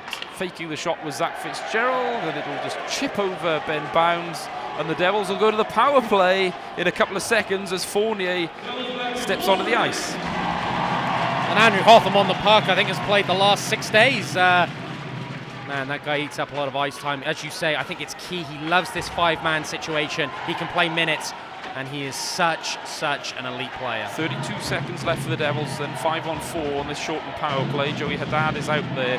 Now Hotham's still on the ice, my goodness. Bentavolio, this power play unit has looked hot for the Devils tonight, and that's why Andrew Lord wanted Hotham to stay out there. Hotham has it now. Hotham to Bentavolio with room. Shoots! Good save there. Well, was it? It was the stick, perhaps, of Zach Fitzgerald, and just took it away from net there. We're not even halfway through the game yet, but we had plenty going on, and here's some more. Yeah, I'm going to give credit to Day here. I think Bentavolio's waiting for him to bite and go down, and he doesn't. I think Bentavolio thinks the young netminder is going to give up a larger portion of the top of the net. Credit to Day, he didn't bite on that. He stays reasonably big, and he makes a good save. And you know, I've seen Day a couple of times, and he's no mug. He's a good netminder. He's a good prospect. I think he hasn't played many games. I think 5 or 6 this season, but he actually leads the league statistically in the games that he has played. I think he's up over 94% in save percentage. Anyway, he's out there now, and he's won against the Devils before. Let's not forget that famous win last season against the Devils in a Steelers jersey. Here's Asselin. The Steelers back to full strength with Neely on the ice. Ulmer down low, shoots, and a good save from Day there. Calm. Cool as a cucumber. Again, the Devils are thinking maybe that the youngster is going to give away the top portion of that net, that he's going to commit to going low, maybe more of a butterfly style. I like that from Day again. He stays big, he picks up the save, and you referenced that game we were in the House of Steel last year when Day came on in relief pretty early on, and I think it was a 3-2 win for the Steelers, and he was great all night, and it doesn't look like too much phases him. Mark Richardson now.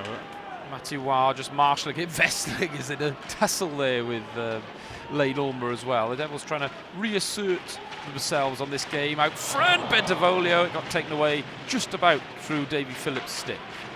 Mark Lewis around to Patrick Asselin. Got away from him though, and O'Connor could clear. That won't go for an icing, so back goes Mark Richardson.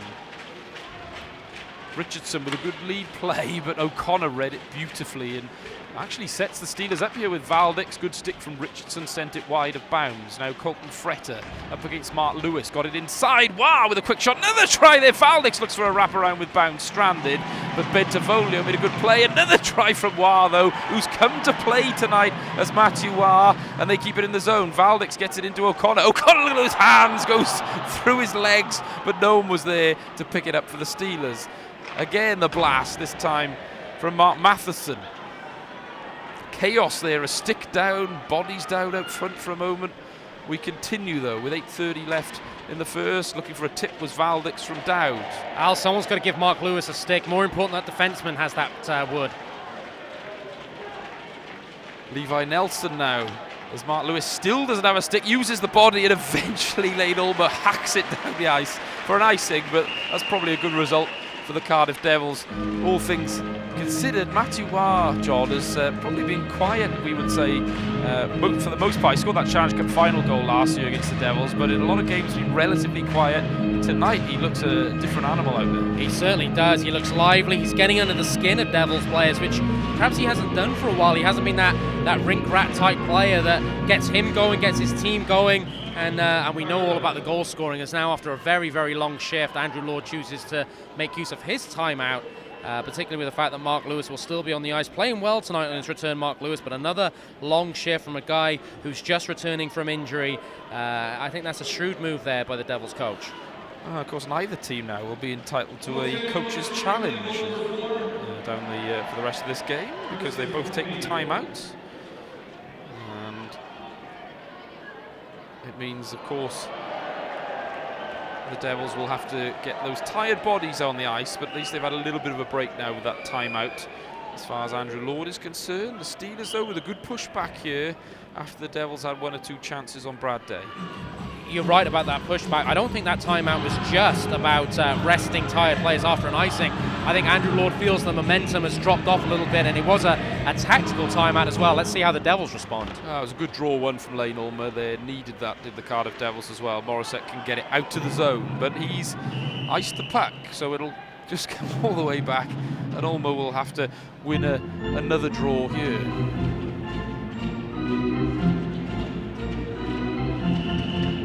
The Devils have slowed the game down a little bit, and as you say, Lane Ulmer has been so good in the face-off circle this year. If he can win this, the Devils at least will look to get a couple of players off the ice with a decent clearance from the zone. Ulmer does indeed win it. And Richardson's got a bit more time now to get the Cardiff Devils out of the zone. Goes to Mark Lewis. It just handcuffed him a little bit, but he banked it off the boards and got it clear. So difficult, though, when you got the long change. And they need to get deeper, and they did. They managed to get a couple of players off at least. Here comes Liam Kirk tipping it in, but Richardson got there ahead of him, and now will take it into the zone with Mark Richardson. Finds Reddick at the point with a shot, tipped out front. It was loose for a while, but Dave found it again and got the whistle. It's a really enthralling game, and there's a lot of battles going on the puck and off the puck, and we're going to see a replay of the latest Devils chance, but Al, I'm not counting any chickens, but let's just say 2 results go in the Devils' favour before the return game on Sunday. Sunday could be fireworks down here, couldn't it? Book your tickets now. There's a few seats, or a number of seats available in Ice Arena Wales tonight. I think Sunday, the 3rd of 3 in quick succession between these two. Get to Ice Arena Wales if you can. Well, there's going to be Well, no, there isn't. That one obviously just took a touch on the way out. John doubling up as a marketing executive there for the Cardiff. I'm surprised, though. I have to say, I'm surprised by the numbers here tonight. Okay, the Devils can't win the title tonight, but my goodness, they're on the verge of it against the Sheffield Steelers. It shouldn't matter that it's a Wednesday night. No, whether people just almost forgot that this game had been rearranged because of the Challenge Cup final. It's not often we've seen Ice Arena Wales with seats available at a game against the Steelers or at this time of the season. Well, there were far more people here on Saturday night to watch the Devils play an Edinburgh Capitals side, which, there we are. The less said about that, the better.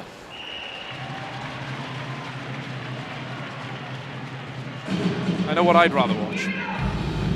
Yes, I know what I'd rather watch, and I was pretty stern in my words on Sunday night about the Capitals organisation, certainly not their fans or the players who gave it their all, but when the league has moved on so much in the last 2 years and it's such good quality now, we need to keep a team in Edinburgh, but it needs to be a stable team, and I'm just doing that for Ken Wynn, who thinks I make this point too often.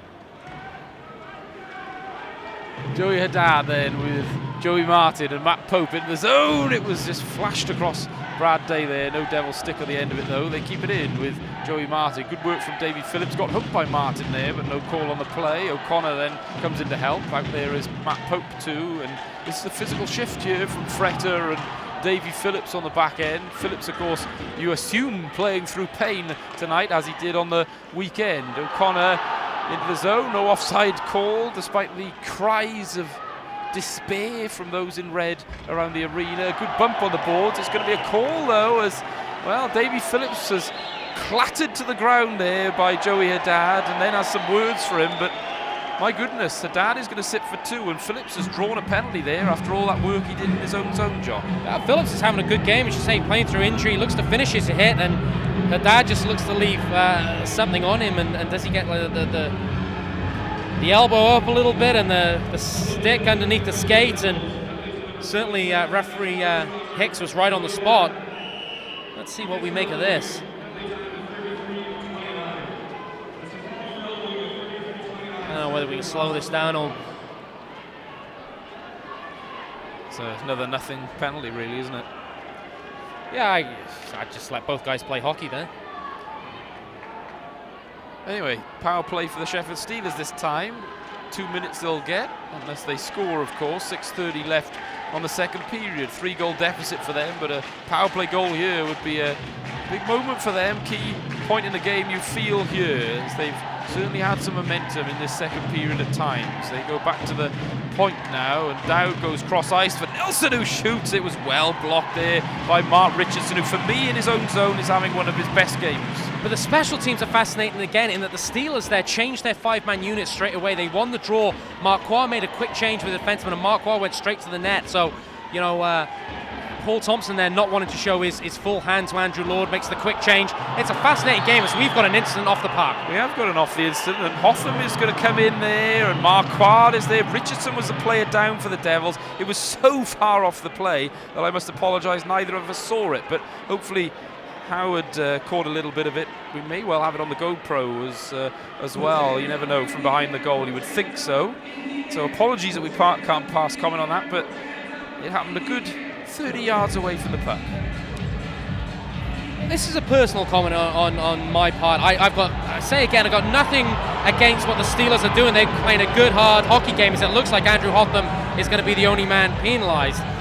What I would say is I like the Cardiff Devils' style of being a little conservative, not taking penalties. I think that's an okay hit. I think Richardson's maybe just... Let's see that again. Yeah, let's see that again. Just to finish on the point, though, I think at some point the Devils have to answer the bell. It's getting to a point now where... No, that's up around the head, John. I think it'd be good to see that in I think Richardson is down a little bit. I think it's on Richardson's shoulder. I don't think that's a hit to the head. But what I would say is... There's certainly shoulder contact as well. You have to take into consideration the driving of the head into the glass as well. But Al, I think you'd agree that out of the three commentators, Gaz, you and myself, I'm maybe the one who's a little bit more, I like the European style and I want to win trophies. But even I'm getting to the point where, not criticising the Devils, but at some point they're going to have to answer the bell, unless the rest of the league is maybe going to use this tactic against them. Yeah, I certainly don't think you'll find any disagreement from me on that, John. And they've got to kill a penalty first, though. 105, 5-on-3 it is with Levi Nelson. Sorry, that's Vestelig there. Vestelig chips it across, fired in there from Eric Neely, and eventually the puck is deemed out of play.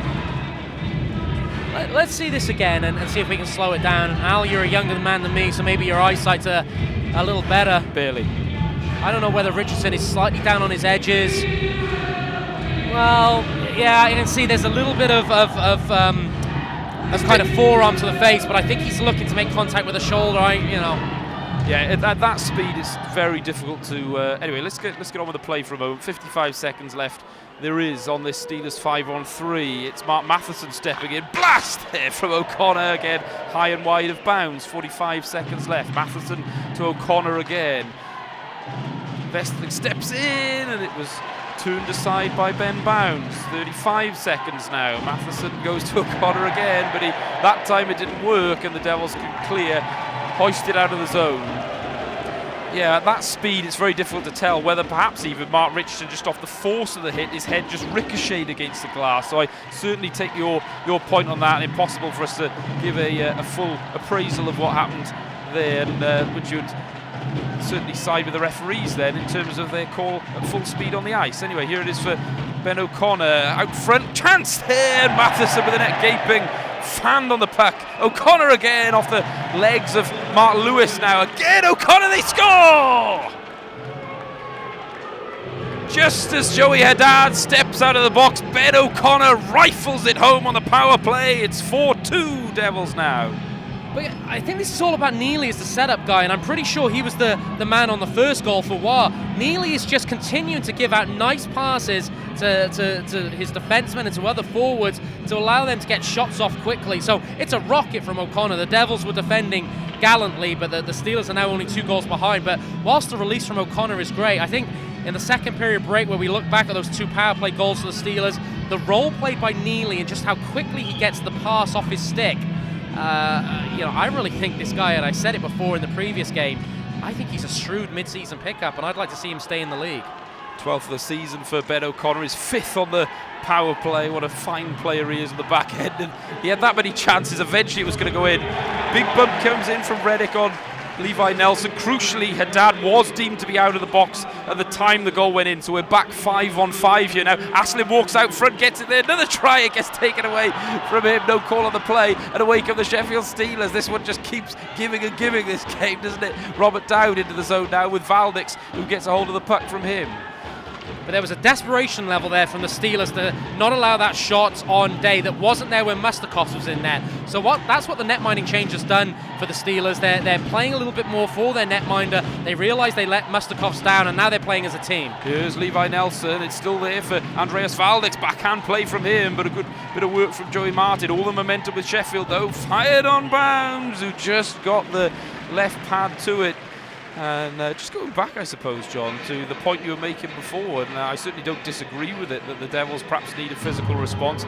We saw that from Hotham there, though, on what was deemed a clean hit, and in the end he sat for 2, and the Devils conceded a goal 5-on-3. Yeah, absolutely, and Andrew Lord, he's the best coach of the league. I'll always bow to him, and he was a tough one. I'm not saying he will always say in the interviews with that I do with him, I don't have the reins on my team.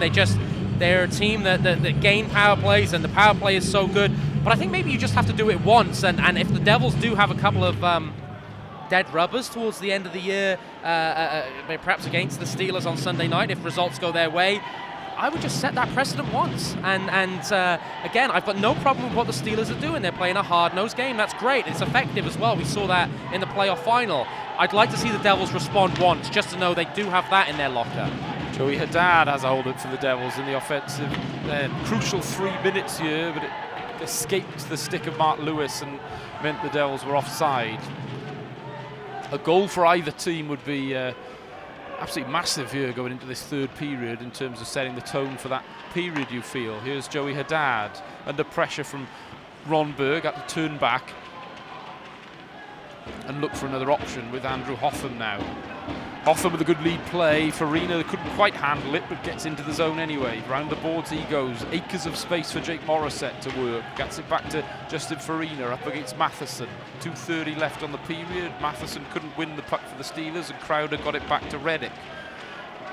Crowder will chase that puck along the boards. We'll get another battle with Ronberg in there with Matt Marquardt. They're 2 biggest players, and they do well, and a bit of help comes in from Wallace, but offside is Matt Marquardt, and we get a whistle. Marquardt has been good tonight, and as I said in the first period, he's someone who he's got the potential there. I've heard him speak to Ed Kimberley when he was in Coventry last year. He's an articulate guy, he knows the game, but I don't think he's fulfilled his real talent levels in this country since he's been with the Blaze and now the Steelers. But tonight, every time he's been on the ice, he's skating well. He looks like he might have even slimmed down a little bit. He's using his big frame. I think he's having a very good game tonight, the Steelers, number 37. Another player having a big game is Matthew Waugh there, out there with Vesterling and Fretter, and Paul Thompson liked this line last weekend, and Matthew Waugh's always got a little bit more in his locker with Colton Fretter alongside him, isn't he? Chipped in that time from Patrick Aslin, chasing that as Davy Phillips, and gets there first, but turned it over to Bendevolio, and the shot in on Day there, who makes another save. And he's been a calming presence as Brad Day for the Steelers. And then Davy Phillips takes advantage of Tom Darnell having taken a fall and clatters down Sean Bentevolia. Well, if Hotham went for his retaliation, Phillips has got to go for that. So the Devils will go back on the power play, and Phillips, who's been having a very, very good game, maybe that's a little bit of a selfish call as we see Darnell go down. Bentivoglio, we know, will give the chat, the lip. He's saying things all around the net there. Well, I'd like to have had those players mic'd up to see what was going on, but it's a bit of a selfish play from Davy Phillips. Selfish play. I think Bentivoglio has just kind of put out the fishing line and caught him right on the rod there and caused a power play for the Devils where they can maybe get their momentum back and open up a lead of 3 goals to go into the third period. Devils win the draw there. Get a blast there, just wide of Day. It stays in the zone though. 1:53 power play time, just 1:40 on the clock though. Martin tries to get it inside, so it'll be a slightly augmented power play here for the Cardiff Devils, who will look to create some grade A chances against Brad Day, who's been very good so far, very good every time he's called upon, John, but you've got to feel that they've got to try and test out the backup goaltender on the power play. Well, you've got to get more pucks to the net, but as I was saying a few moments ago, Day's been good, but it's only sort of 2 or 3 saves he's had to make, and that's because the desperation levels in front of him from the Steelers defensively have been a lot better than they were in front of Mustakov. So I think on this power play, the Devils can maybe forego the pretty tic-tac-toe passing and just look to load up and use guys like Fournier, like Haddad, like Pope, to really get to pucks to the net and just try and get traffic in front of Day. They win a draw there in the neutral zone and go to work here. They do have success on the power play tonight, the Cardiff Devils. The Steelers, both their goals on the power play. Matt Pope goes into the zone, just chips it in, but Day watched that puck serenely make its way towards him and just turned it aside. Here's Matt Pope now for the Devils, goes to Joey Martin. Ronberg is out there for the Steelers, up against Lane Ulmer in front of the net. Fournier through traffic, but it's wide of Day again. Stepping in is Ulmer. Final minute of this first period, 55 seconds there for the Devils to find a power play goal before the break. Here's Joey Martin back to the point for Gleeson Fournier with room. Now Martin had room as well, but shoots instead eventually, but it was wide. Might get another try here, back to Gleeson Fournier. Fournier blasts, and well saved from Brad Day. Saw it all the way thanks to the work of Jonas Ronberg. With half a minute left, the Steelers will clear, and fielding the puck for the Devils is Ben Bounds. Away through from John O'Phillips. The Steelers with a wholesale change on their penalty killing unit. The Devils make a change too and will try one more rush with 18 seconds left on the period. Here's Matthew Myers. Gets it to the far wing. They step in with Asselin. Cross ice. Bentivoglio out front. They score! Sean Bentivoglio danced his way in, and there was Patrick Asselin to put it home on the power play. The Devils go 5-2 up.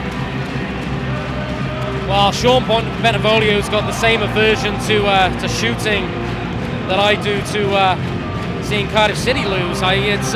He won't put the puck on net, but he's such a skilled player. I thought he'd maybe passed up that chance, but he sees Asselin coming back from around the net. Asselin, we know, superb awareness around the net.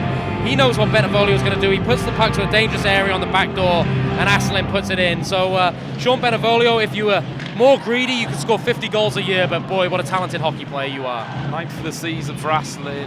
Sorry, 19th of the season. Here they go, Matthew Myers. The whistle will sound though, so it'll be a 5-2 scoreline at the end of another fantastic period of hockey between these two.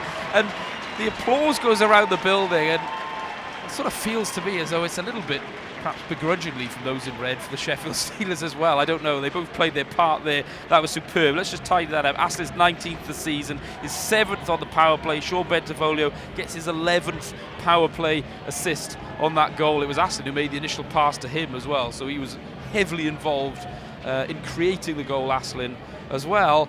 And I said it, John, that I felt that those final few minutes, whoever got if a side could get a goal heading into this third, it would just be a big goal in the context of this hockey games. It's the Devils who have it on the power play. One through Sean Bentivoglio that he was then instrumental on getting the goal for the Devils on as well. Well, what he was instrumental on is drawing that penalty against Davy Phillips. You got to look at and break the game down into key moments. The Devils went 4-0 up, had the upper hand. Paul Thompson called that timeout. He changed his netminder. The Steelers responded. I think when we see the highlights at the start of the third period, Eric Neely's role in the 2 2 power play goals. Really, really good. Great pickup from the Steelers.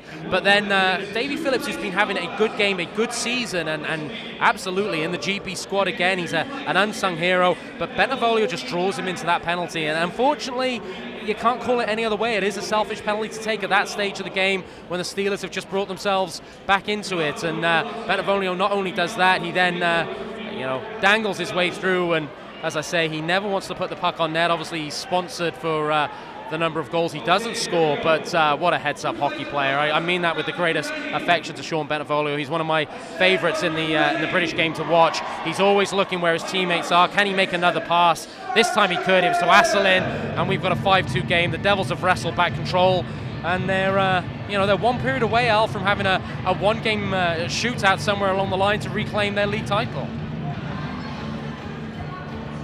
Okay, thanks for now, John, as we witness the Bruce Dickinson chuck a puck, and some poor person in the crowd there was almost taken out by a member of the IceTime.TV crew. What a terrible throw. Luckily, Dan's directing is better than his throwing. We'll take a pause there. Devils will take a 5-2 lead in the third period. We'll be back, of course, prior to that with second period highlights, of which there were many.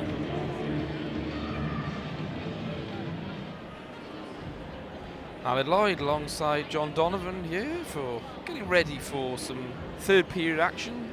But before that, highlights of the second period. Take it away.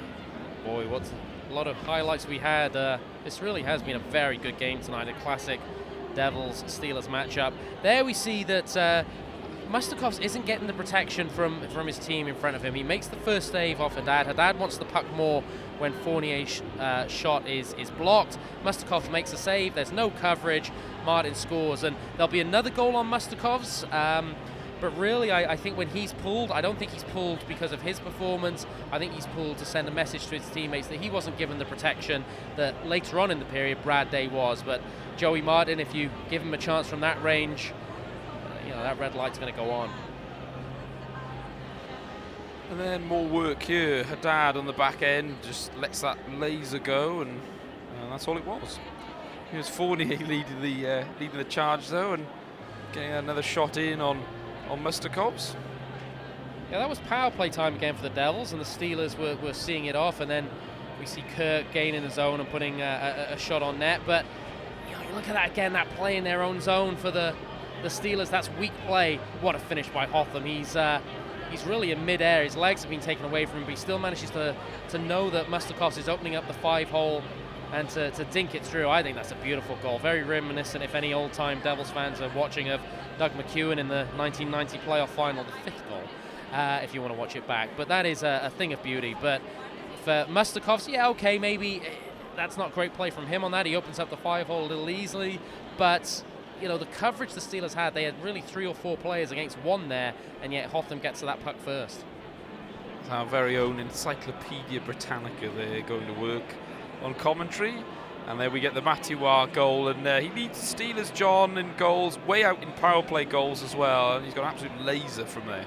But look at how quickly Neely gets his puck off. He plays this role by the goal line on the power play. It's a beautiful pass from Wah. It's right in the wheelhouse, so he can get the shot off quickly. He's still probably the most deadly sniper in the league, but Neely plays a huge role in that goal, and continues to be impressed by him, as this is the incident where, in all fairness to Wah, it's almost stick, it catches bounds, but as Gareth Hewish said to us just off camera a moment ago, the Steelers are gearing up to play playoff hockey, and I like that. That's good. They're going to defend their trophy, they're going to play hard, blue-collar stuff, and they're going to drive the net at every opportunity, and it's up to the Devils how they respond. And we get a look here. Wow, with another chance, and for me it's been his most impressive game against the Devils this season, and perhaps his most impressive all-round game against the Devils the past 2 seasons, certainly from the games that we've seen here and through watching the Steelers TV as well. We get a look at this hitting Mark Richardson here, and a bit of debate about this. At that speed we can't really give a definitive answer, but we're going to get a slowed down version here. John? See, you and I, and because we're good friends, we're happy to disagree. I see what you're saying there. I think the forearm comes up and drives the head into the glass, and you could, under the definition of the law, absolutely call that check into the head. But I think it's initially a hockey play. I think the Steelers player is in control of his movement. He makes point of contact with the shoulder, and I don't know, I think that's just referees maybe just showing a little bit of discretion for the game. As I'll let you come on it, Alex. I know you want to. You have a very forthright view on this as well.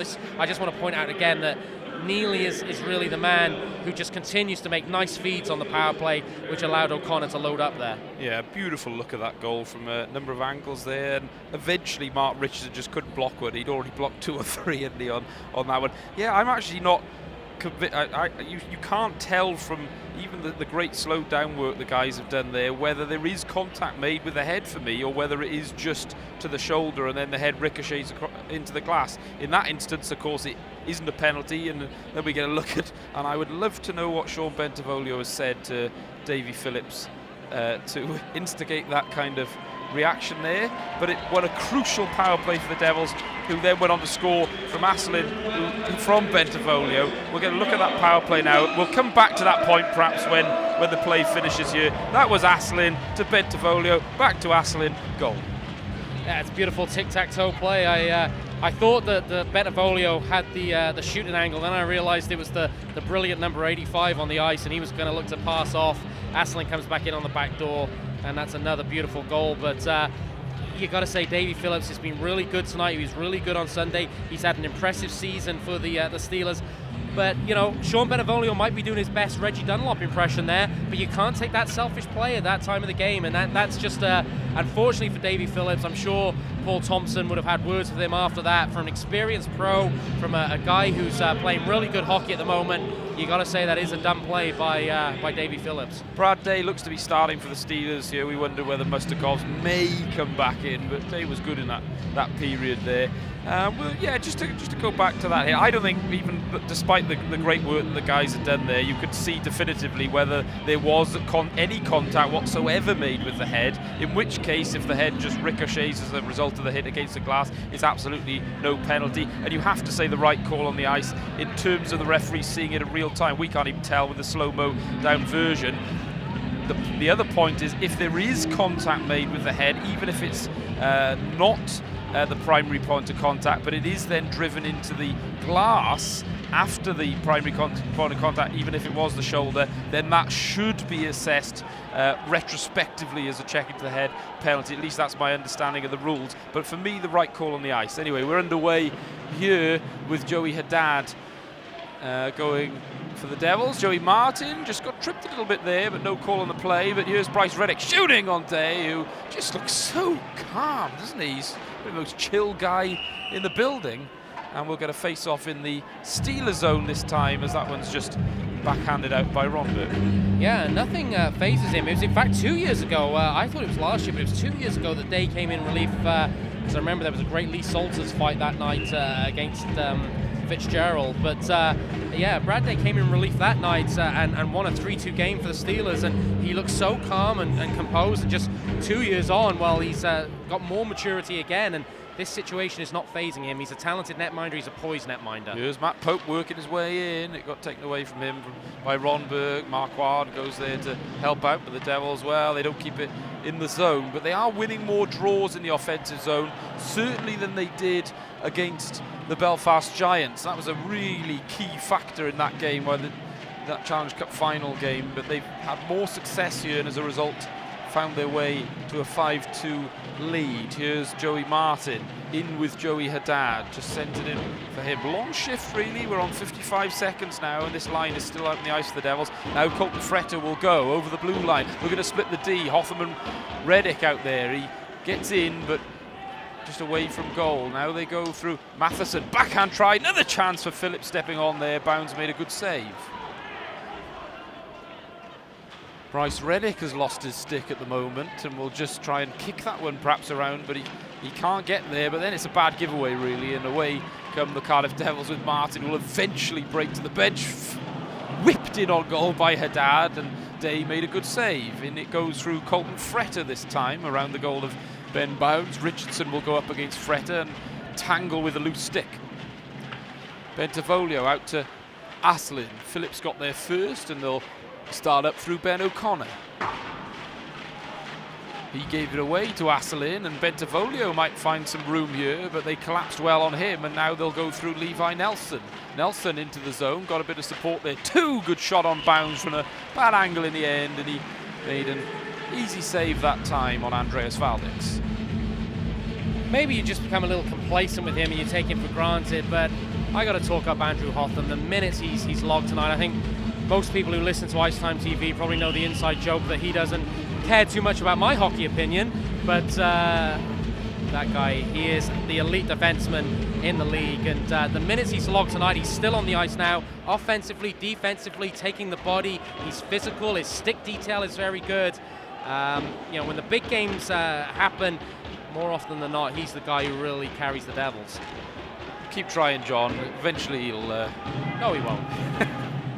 Nelson dropped it off for Dowd, and it almost squeaked through Bounds there, wide of the net. He had to make a save again, did Ben Bounds. And Crowder now in a tussle in his own zone. Couldn't win it up against Andreas Valdix. Now Levi Nelson took a bump from Andrew Hotham. Dowd got it in though, and now Valdix again up against Paul Crowder with the short hair. Crowder, Valdix, Dowd away from him, fired, they score! Levi Nelson with a blast, totally alone, makes it 5-3 now. The Steelers back in it. Well, for me, Paul Crowder's not moving his feet. He just doesn't stay with Valdix here, and there's a guy who comes late. It's not Batch who loses his man. I think it's that Aslin on the far side, but I think Crowder's got to work position a bit more there. He's got to be physical, and he can't allow the puck to come out of the corner that easily. For Nelson, though, again, it's another great release. Every goal from the Steelers tonight has just been a bomb of a release, and the Steelers are right back in this one. 15th of the season for Levi Nelson then, and well, that's their first even-handed goal of the evening. Valdix will pick up an assist, his 30th of the season. Dowd also an assist on the goal there, and the Devils have got to push back again. Liam Kirk for the Steelers in his own zone. Taking a tumble was Matthew Myers, but here's Kirk at speed, just chips it in and will get bumped by Sean Bentivoglio. He got it in though, and just about getting there was Gleason Fournier to clear the danger for the Cardiff Devils. He'll lead the charge out, will Fournier, but get bumped by Kirk for doing so, and it almost crept in past Brad Day then. My goodness, him and Mark Matheson were on diametrically opposed wavelengths, it felt. Here's Joey Martin though, now Joey Haddad, they link up, but it was a good takeaway play from Kirk. Haddad though collapses in and will try and win a battle, but a good work from John O'Phillips calms it down for Sheffield. Haddad's got to get that shot off. He can't bow to Joey Martin there and think about getting the playoff pass off. We know Joey Haddad's got a great release. You've got a young netminder in there who's been good, but he is the backup netminder. Joey Haddad's got to take that shot on. Pope will chase and put pressure on O'Connor here though. Decides to go for the puck instead of the body though, but still they work on the boards, but O'Connor did well, and Neely linked up well with Wallace, who'll rim that one around the boards, and chasing is Davy Phillips, activating into the play again, round to Eric Neely. Good work from Andrew Hotham initially, but then he gave it away, and Phillips has room, looking for a lane, goes to O'Connor. O'Connor with a bad angle, shoots, and it was over the top of Ben Bounds, and all the way back down to Brad Day. We talked about the Devils moving their feet at the beginning of the first and second period, and that's paid dividends. Right now the Devils are a little slow in their foot speed, and the Steelers are up in the ante. Getting it in was Neely, but a good bit of work there in a tangle with Richardson. Lewis came in to help, and Ulmer will just hold it up in the neutral zone. Wallace tries to go back in. Marquardt and Ulmer will tussle. Wallace there couldn't get it away from Richardson now, goes over the line. Up against Scott Arson is Richardson, will turn and change, but got it in deep. Now Lane Ulmer. Goes around the boards to Aslin, out front a chance for Bentivoglio, but it couldn't find him, and Day will cover. I think it's Fitzgerald there, makes a great play. Aslin and Bentivoglio were looking to link up again, and I thought Aslin had waited out to slide this puck through, as we're going to see this replay. I just think Crowder's got to be moving his feet and doing a little bit more to stop that pass coming out. But to be fair, you know, Morissette as well has got to be aware of who's coming in from behind him. So a mixture of everything there, but Crowder's so good defensively and on his details. I just think he's got to work a little bit harder. Good touch there from Mathieu to set Colton Fretter away up against Bryce Reddick, a little bit of help there for the official as well. It's fired in by Ronberg. Bounds made the save, and that one will be a face-off in the Devils' zone. The Steelers getting mileage of getting down low below the goal line and hitting somebody late who's coming from the blue line. The Devils are collapsing low. You don't normally see the Devils collapse so low. The Steelers are getting a cycle established, and they're hitting their point guys coming in, stepping in from the blue line, and Ben Bounds is having to look alive at the start of this third period. Steelers in search of their first win at Ice Arena Wales. They trail the season series 4-2 against the Devils, who split the series up in Sheffield. There's another game here on Sunday against the Steelers, of course. Batch will send that in now. First shift in a long while for him. Looking to maybe just get physical for Andrew Lord, who wants a momentum shift here, you would think. But here they go, 2-on-1. Matthew Warr is there. Warr shoots. Fine save from Ben Bounds there. And he needed it for his team there with a big save. Here they go. Josh Batch in on goal. Shoots, and saved by Brad Day. They try and hit back, but it stays 5-3. That was better from Crowder. That was good board play, winning the battle, getting the puck to Batch. And Batch does the right thing. He gains the zone and he puts the puck on net. Day makes a good save. But that's where Crowder's effective, as Warr there puts it on net. Great release, good save from Bounds. And this is where Crowder's good. He wins that puck battle. Batch puts the puck on net and Day makes another save.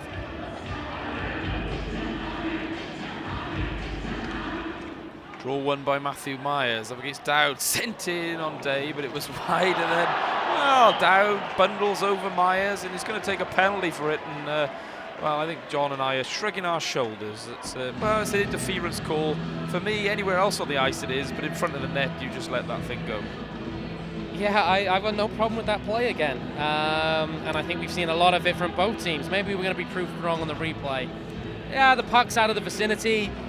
You can call it interference by letter of the law. The referee, I think, is absolutely right, but I'm kind of with you, Al, in terms of a hockey play. You're just finishing a play there, clearing out the net. Anyway, on the power play, the Devils, Hotham tries to find Haddad. It was taken away from him by Ben O'Connor. John O'Phillips is out there with Fitzgerald as well. Myers at the net for the Devils. Here's Bentivoglio down to Asselin, back to Bentivoglio.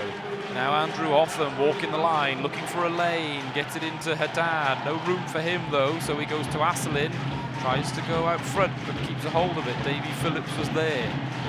Hotham now back to Bentivoglio. No room for Myers out front. The Steelers collapse so low in front of Day, but there's no daylight through to the net right now. Hotham shoots, and it's blocked away by John O'Phillips. 1:20 left on the Devils' power play here. Haddad to Bentivoglio. The Devils a little bit cumbersome with their movement of the puck here so far. The Steelers happy to maintain those positions. Bentivoglio back to Haddad. 1:10 left on the power play. Inside it was to Asselin, couldn't get it away, and O'Connor can clear. It's great work from the Steelers keeping the Devils to the outside. I think the Devils are just being a little bit thrown off, not being able to run their normal routes. And as you say, Al, a little bit of uncertainty perhaps, and the movement was slow. The puck movement was slow. The Steelers weren't being forced to commit out of position. The Devils just need to up the ante a little bit. And they've changed their unit here straight away, but away is Matthew Warr, short-handed against Ben Bounds, puts the brakes on, still a chance, good save at the end, and he got clattered into there by Pope. Warr is down, Wallace is straight in on him, and Warr is thankfully back up, but there is going to be a call on Pope here, and perhaps we'll get a better look on the replay. Pope's been called for charging. Warr is kind of, Pope's down on the ice. Pope's lost an edge to my mind's eye. But here we go. Here's the replay. Oh, you know, I can say Pope is loading up for a hit, but Warr has lost an edge and he's hit the knee pad. He did. Whether Darnell is just calling the strides and thinks it's a premeditated play, but he doesn't make the hit. So can you call charging off a premeditated play? I'm not sure. That's an interesting one. Warr loses an edge, falls into the kind of the knee pads of Pope. We hope Warr's okay, but what? I'm not sure, Al. I'm going to bow to you on that one. Well, I mean, he hasn't hit him. I think a couple of soft ones either way, so I suppose it evens up in the end. The Devils probably wanted to do a bit more with the power play they had initially. Anyway, we'll go 4-on-4. Off two calls which probably didn't need to be made, and certainly that second one. I think the first one you could by the letter of the law it was interference, and I don't know what letter of what law. that penalty was, John. But anyway, 4-on-4 it is. 20 seconds of that, then the Steelers will be on the power play. I just wanted you to be controversial for a moment because I'm just offending everyone tonight. Reddick kept it in and tried to find Patrick Hasselin. 10 seconds left, 4-on-4. Here's Tim Wallace. Gets it in for Liam Kirk up against Bryce Reddick. Key moment in the game. If the Steelers can hit back here and reduce the deficit to 1, they're on the power play now and keep the puck in the offensive. No, they don't. They give it out themselves there. Well, and now they're onside. O'Connor through, kicked aside by Ben Bounds. 1:18 left for the Steelers on the power play then. That one will come out of the zone though. It hit the netting. But the Steelers are just moving their feet a little bit more. They're playing with some desperation. You've got to go back to that timeout that Paul Thompson called when they were 4-0 down. He clearly wasn't happy with his team. He made the public show of taking Mustakos out and I think embarrassing his team rather than his netminder. And since then, whilst the Devils have scored a 5th goal, I think the greater desperation has been shown by the Steelers and they are right back in this game. Neutral zone face-off then, and 1:16 left on the power play. It's won by Jonas Westerling. Matiwa lost his stick. Did he have it taken away from him? Anyway, he's back in the zone now, but that's a good bit of work from the captain, Jake Morissette, who will chase that puck. Brad Day made a nice play in his own zone, but Fretter made a bit of a meal of it, and that'll just kill a few more seconds for the Cardiff Devils with Matt Pope in the box. A bemused Matt Pope in the box. Anyway, we continue here with Wah and Fretter, but he gave it away to Myers. Myers and Morissette and Hotham and Richardson. Wow, Fretter, O'Connor. Some of the most important names in Elite League hockey over the past few years out on the ice right now. But offside is the call, 37 seconds left on the power play. And Matthew Myers, a veteran of these types of situations, just pushes Matthew over the blue line there as the Steelers were looking to gain entry. Knew exactly what he was doing. The offside call was made. You know, don't discount the kind of experience that Matthew Myers brings to this Devils team. We talked about it a little bit on Saturday against the Edinburgh Capitals.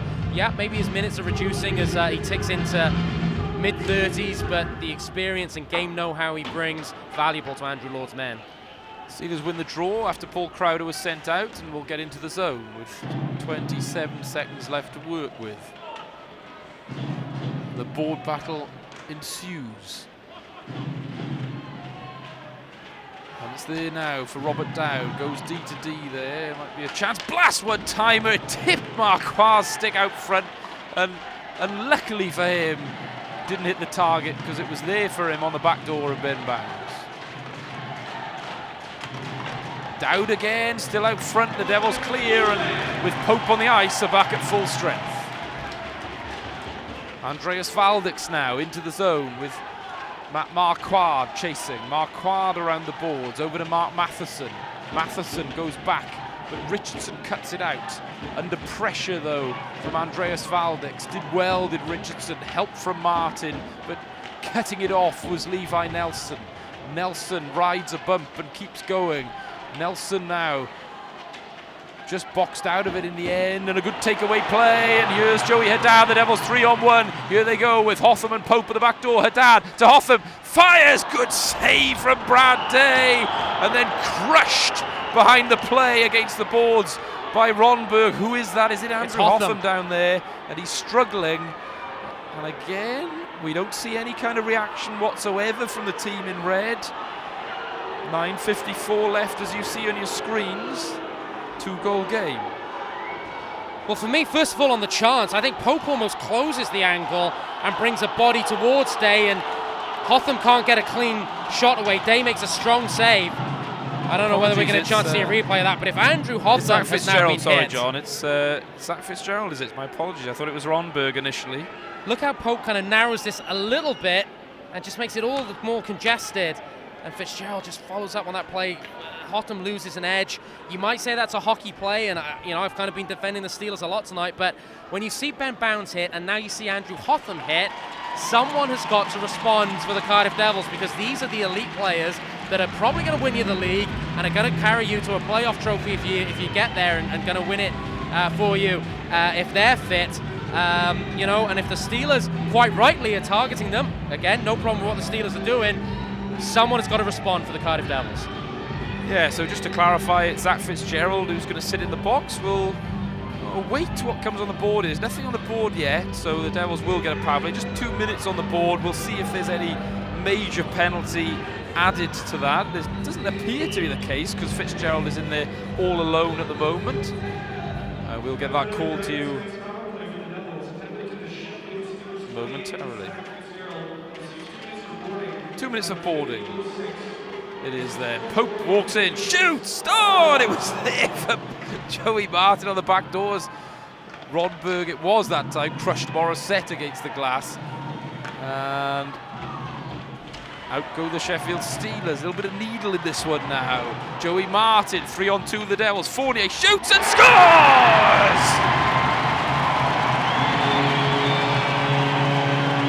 The Devils hit back in only the way they know how to do, and that's on the scoreboard. It's Gleeson Fournier on the power play. 6 for the Cardiff Devils now.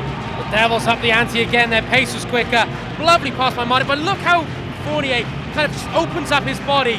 It's not a hugely powerful shot, but it's a great release. But just the way he opens his body to be able to get the accuracy, put it to the side netting of that goal, out the way of Day, who's played so well. That's a really underrated finish from Gleeson Fournier. We've now got Josh Batch on the ice. I wonder whether he's going to have the opportunity to throw the body around a little bit. Oh, we got a 3-goal game again now. Gleeson Fournier with another one. Second of the game for him, and in goes Matthew Barr. Already a goal in the game for him. Gets it out front. What a save from Ben Bowes. Another try, and it was kicked aside. Might have even been off Josh Batch at the end. The Devils clear the zone. It was off Batch. Good first save from Bounds. Batch got himself in the right position. Just got his skate to it. So we got a breakaway, Al. In they go here. Myers fired in there. Good play from Vesterling there on the back check. That's Fournier's 12th of the season from him. But here come the Cardiff Devils, the Steelers, throwing it at each other here, and my goodness, what a tussle behind the Devils' goal this time with Fretter and Myers. This feels like a playoff game here, John. It's a really good game of hockey, and again, Gareth Hewish said it in the period break that the Steelers are going to defend their playoff trophy, and they're playing playoff hockey now. They're playing hard-nosed, and it's good to watch. If you're a Devils fan, you don't like it. The Devils' skillful team, are they going to respond physically? Liam Kirk it was there, creating a chance for the Sheffield Steelers. Couldn't get it through bounds though, but he gets them in the zone. Now Reddick takes a bump from Cole Shudrow's out on the ice with Kirk and Jonathan Phillips. Big body as well as Shudrow to go along with Kirk. Bryce Reddick in his own zone having a battle. Andrew Hoffman back out there after taking the bump from Zach Fitzgerald. It escapes Fitzgerald's stick as well, and out of the zone it goes. Jonathan Phillips up against Lane Ulmer. 2 Warriors there, and Ulmer gets the better of it. Up against Fitzgerald now. Hammers Fitzgerald to the ground. Who's holding his face is Fitzgerald, and we'll see what happens. No call on the play. But Fitzgerald is not the kind of player, I don't think, to hold the face, John, unless he's taking a hit there. They try and go now. What reaction will we see? Into the net, they hack and whack away. What a battle out there. Shudra cleans up Crowder. That was fine. Darnell is telling the benches to stay where they are, sorry, Al. Goes. There was a moment there, I think we could have had a bench clearance. Both benches. Look where they're standing, Al. Howard, I don't know whether we can get the guys on the benches. They were both ready to go. Darnell has to tell them to stay on their benches. Fitzgerald was going headhunting. We'll have to see what happened with Ulmer, but that's the closest I've seen to a bench clearance for a few years. Look at the quality of the... Well, I don't know why. To me, that's body on body from that angle, at least, John. That's just Ulmer incredibly strong on his skates, and he just sent Fitzgerald down. Yeah, I think the point of contact is kind of with the chest, and there's certainly no way at full speed for a referee that you could see anything other than a chest. We don't know if there was, but from what we've seen there, they would have had a similar angle to us. Yeah, you can see why there was no call. I think there's a possibility again, similar to the hit on Richardson, that maybe the arm rides up the body and then hits that. But Fitzgerald here is annoyed. He's clearing his net, yeah, but there's a little bit of headhunting going on. That hit is nasty, and at this point, out of shot. Referee Darnell is watching both benches and having to tell them to stay where they are, because there was about 30 plus guys there who were all ready to jump over the boards. Don't you just love there in the chaos of that clip, John, where Farina is getting manhandled repeatedly by Zach Fitzgerald, doesn't look at him once, he's just hacking away at the back underneath Brad Day. My goodness, that tells you something about both players, I think, and the kind of way, the tenacity in which they play the game. Zach Fitzgerald finds himself in the penalty box here, and that's the only thing on the board by the look of it. 2 minutes against Fitzgerald, presumably for a rough. It is for a rough, so there we are. I'm going to go in a marketing manager mode again, Al, but get here on Sunday. These are two great teams. The hockey's going to be good, but do you think these two teams like each other? No, they don't. Well, I mean, can you imagine if the league is done and dusted by then, or whether even if it's not? I suppose either way, I think it's going to be a cracker, as it usually is between these two. Steelers win the draw and will get out of the zone through Ronberg there, killing this penalty. 150 left for the Devils to try and find another power play goal. They've had success on the power play tonight of the Cardiff Devils. Here's Sean Bentivoglio. At speed, over to Matthew Myers. Gets hammered into the boards there, and Hotham will just pick up the puck as nobody paid any attention to it apart from him. Haddad back to Hotham. Fires, saved it, handcuffed Day. A whistle is gone though. Ronberg, I think, is going to sit for 2 here. Well, you're getting to the point where you're going to cross from good hard hockey to somebody might potentially get injured, because the Steelers are down in this game. They played a very hard game. I've enjoyed how they've played, but that is headhunting. And I think referees maybe just talk to the benches now, calm everything down, because we've got more action on the benches. Well, these two teams, they're just baiting each other out. Sean Bentivoglio at the centre of the chit-chat going on by the bench. I'm probably doing it a disservice by calling it chit-chat, John. Sean Bentivoglio's involved. But anyway, 5-on-3 Cardiff Devils now. And well, the handshakes will be interesting anyway. Stick around for that. 1:28 left. Then 5-on-3 for the Cardiff Devils as Pope gets it over to Fournier. Fournier goes down low to Joey Martin. Tim Wallace is out there, fired but wide of Brad Day's net. Gleason Fournier again. Fournier through traffic.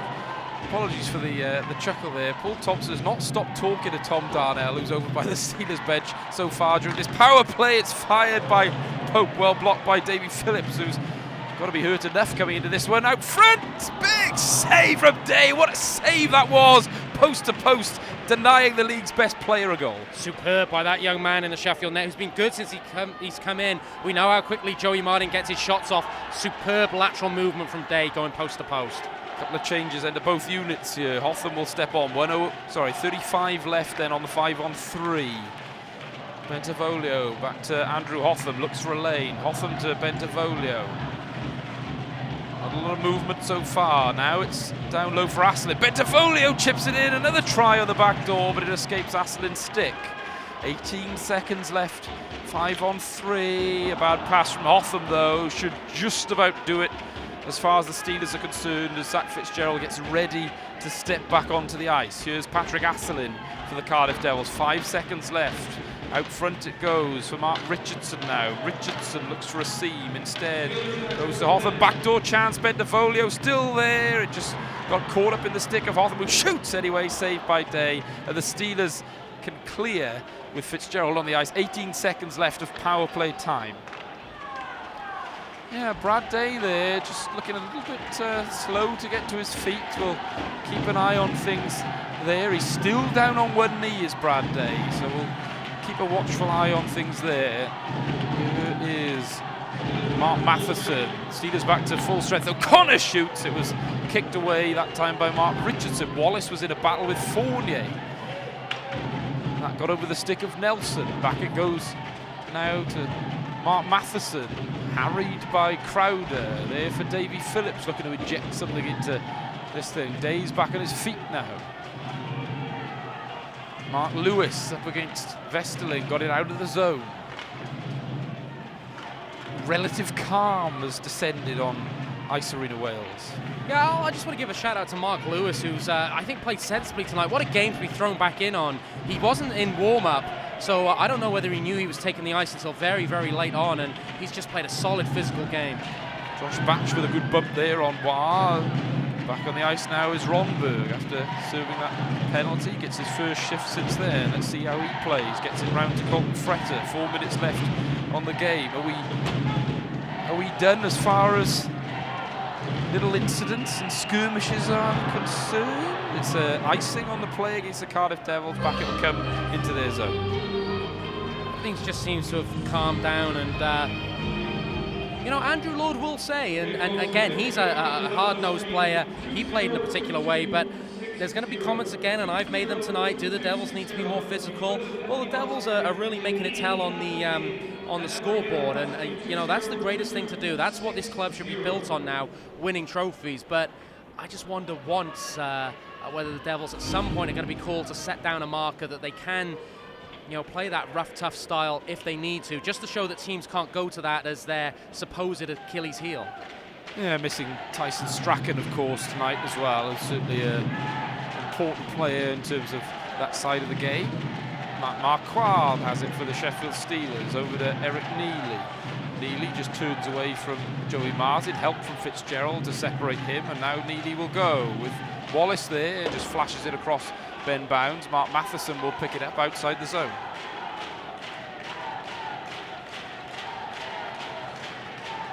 The Devils happy here just to stack those players in the neutral zone and sit on this 3-goal lead now, it seems.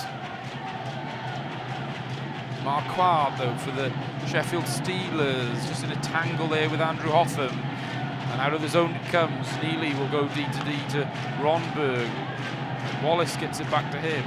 Hotham's been imperious tonight, I gotta say. You know, I don't think he's taken home a man of the match yet this season at home. I can't remember one. Well, we look forward to your interview with him if he does. I look forward to it. It might be the shortest interview on record, but still, let me place on record. That guy has been first class tonight. Valnik's just teed that one up for Levi Nelson at speed around the outside of Riddick out front. Fine save on the doorstop there from Ben Bounds as the Devils close in, you would think, on a win here, and one more step. The first out of 2 steps needed to clinch this back-to-back league championship. What a game it's been as well on a Wednesday night here. The people who have turned out have seen an absolute cracker. Gleeson Forday. Robert Dowd got past him, got it out front. Fitzgerald is there, shoots, and it was over the top of Ben Bounds' glove. Back to the point now for Scott Arson, an easy save for Bounds. They'll get a whistle in the Devils zone.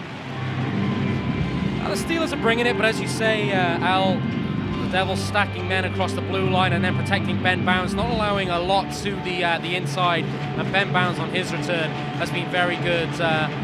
You know, we know Ben Bounds wasn't happy with his Challenge Cup final performance. He's had the injury since, but tonight he's come in a big game. He's looked assured. He's made the big saves at the points in the game where he's had to, and it's always good to see the number 33 back between the pipes for the Devils.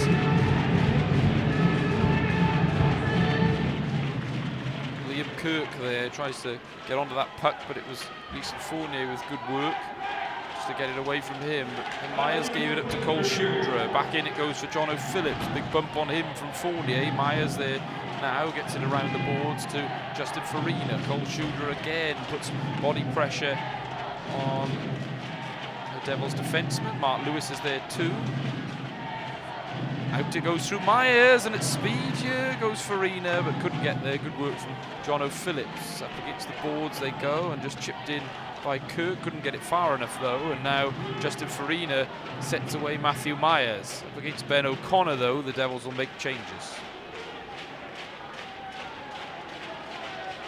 Good lead play there, and in they go through Liam Kirk again. Kirk with a heads-up play, but Richardson saw him to the outside with his veteran experience. Mark Richardson.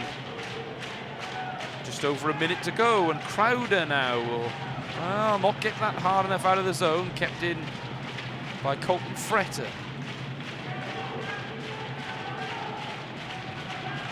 Fretter will try and go back. Morissette cut it out, and out of the zone they come. Day stays in the net with this 3-goal cushion for the Cardiff Devils. Here's Haddad shooting, and he almost found a way through, but it was wide of Day. That was glorious by Haddad. That little toe drag to bring the screen in, and then he just narrowly missed the far post. You know, I said it on interview, I said it to him in person. Joey Haddad's got to shoot the puck more. He's very good at it.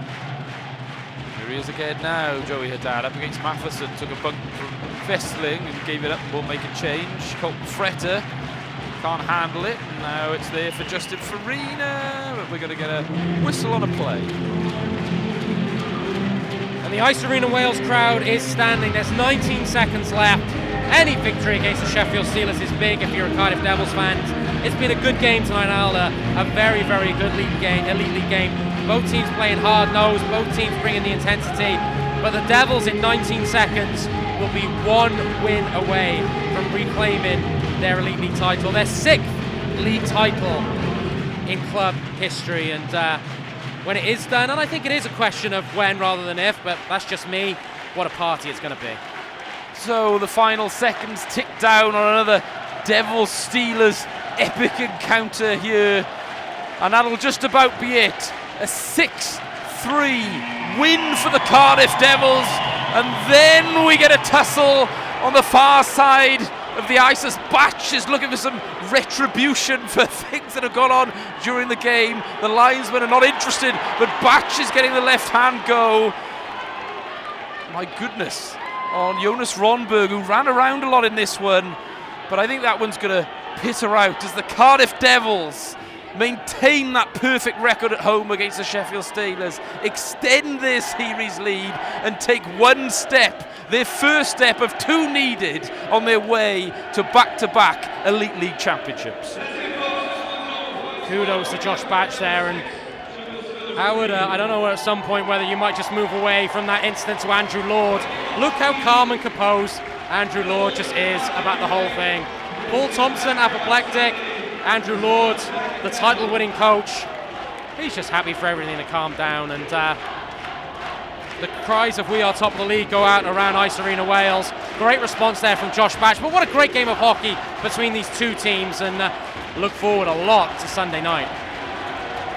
And look at the response from the Cardiff Devils team as well. Ronberg's going to get sent to the changing rooms here, and the team towards Josh Batch as well, John. After that incident took place, he will stay on the ice for the handshakes.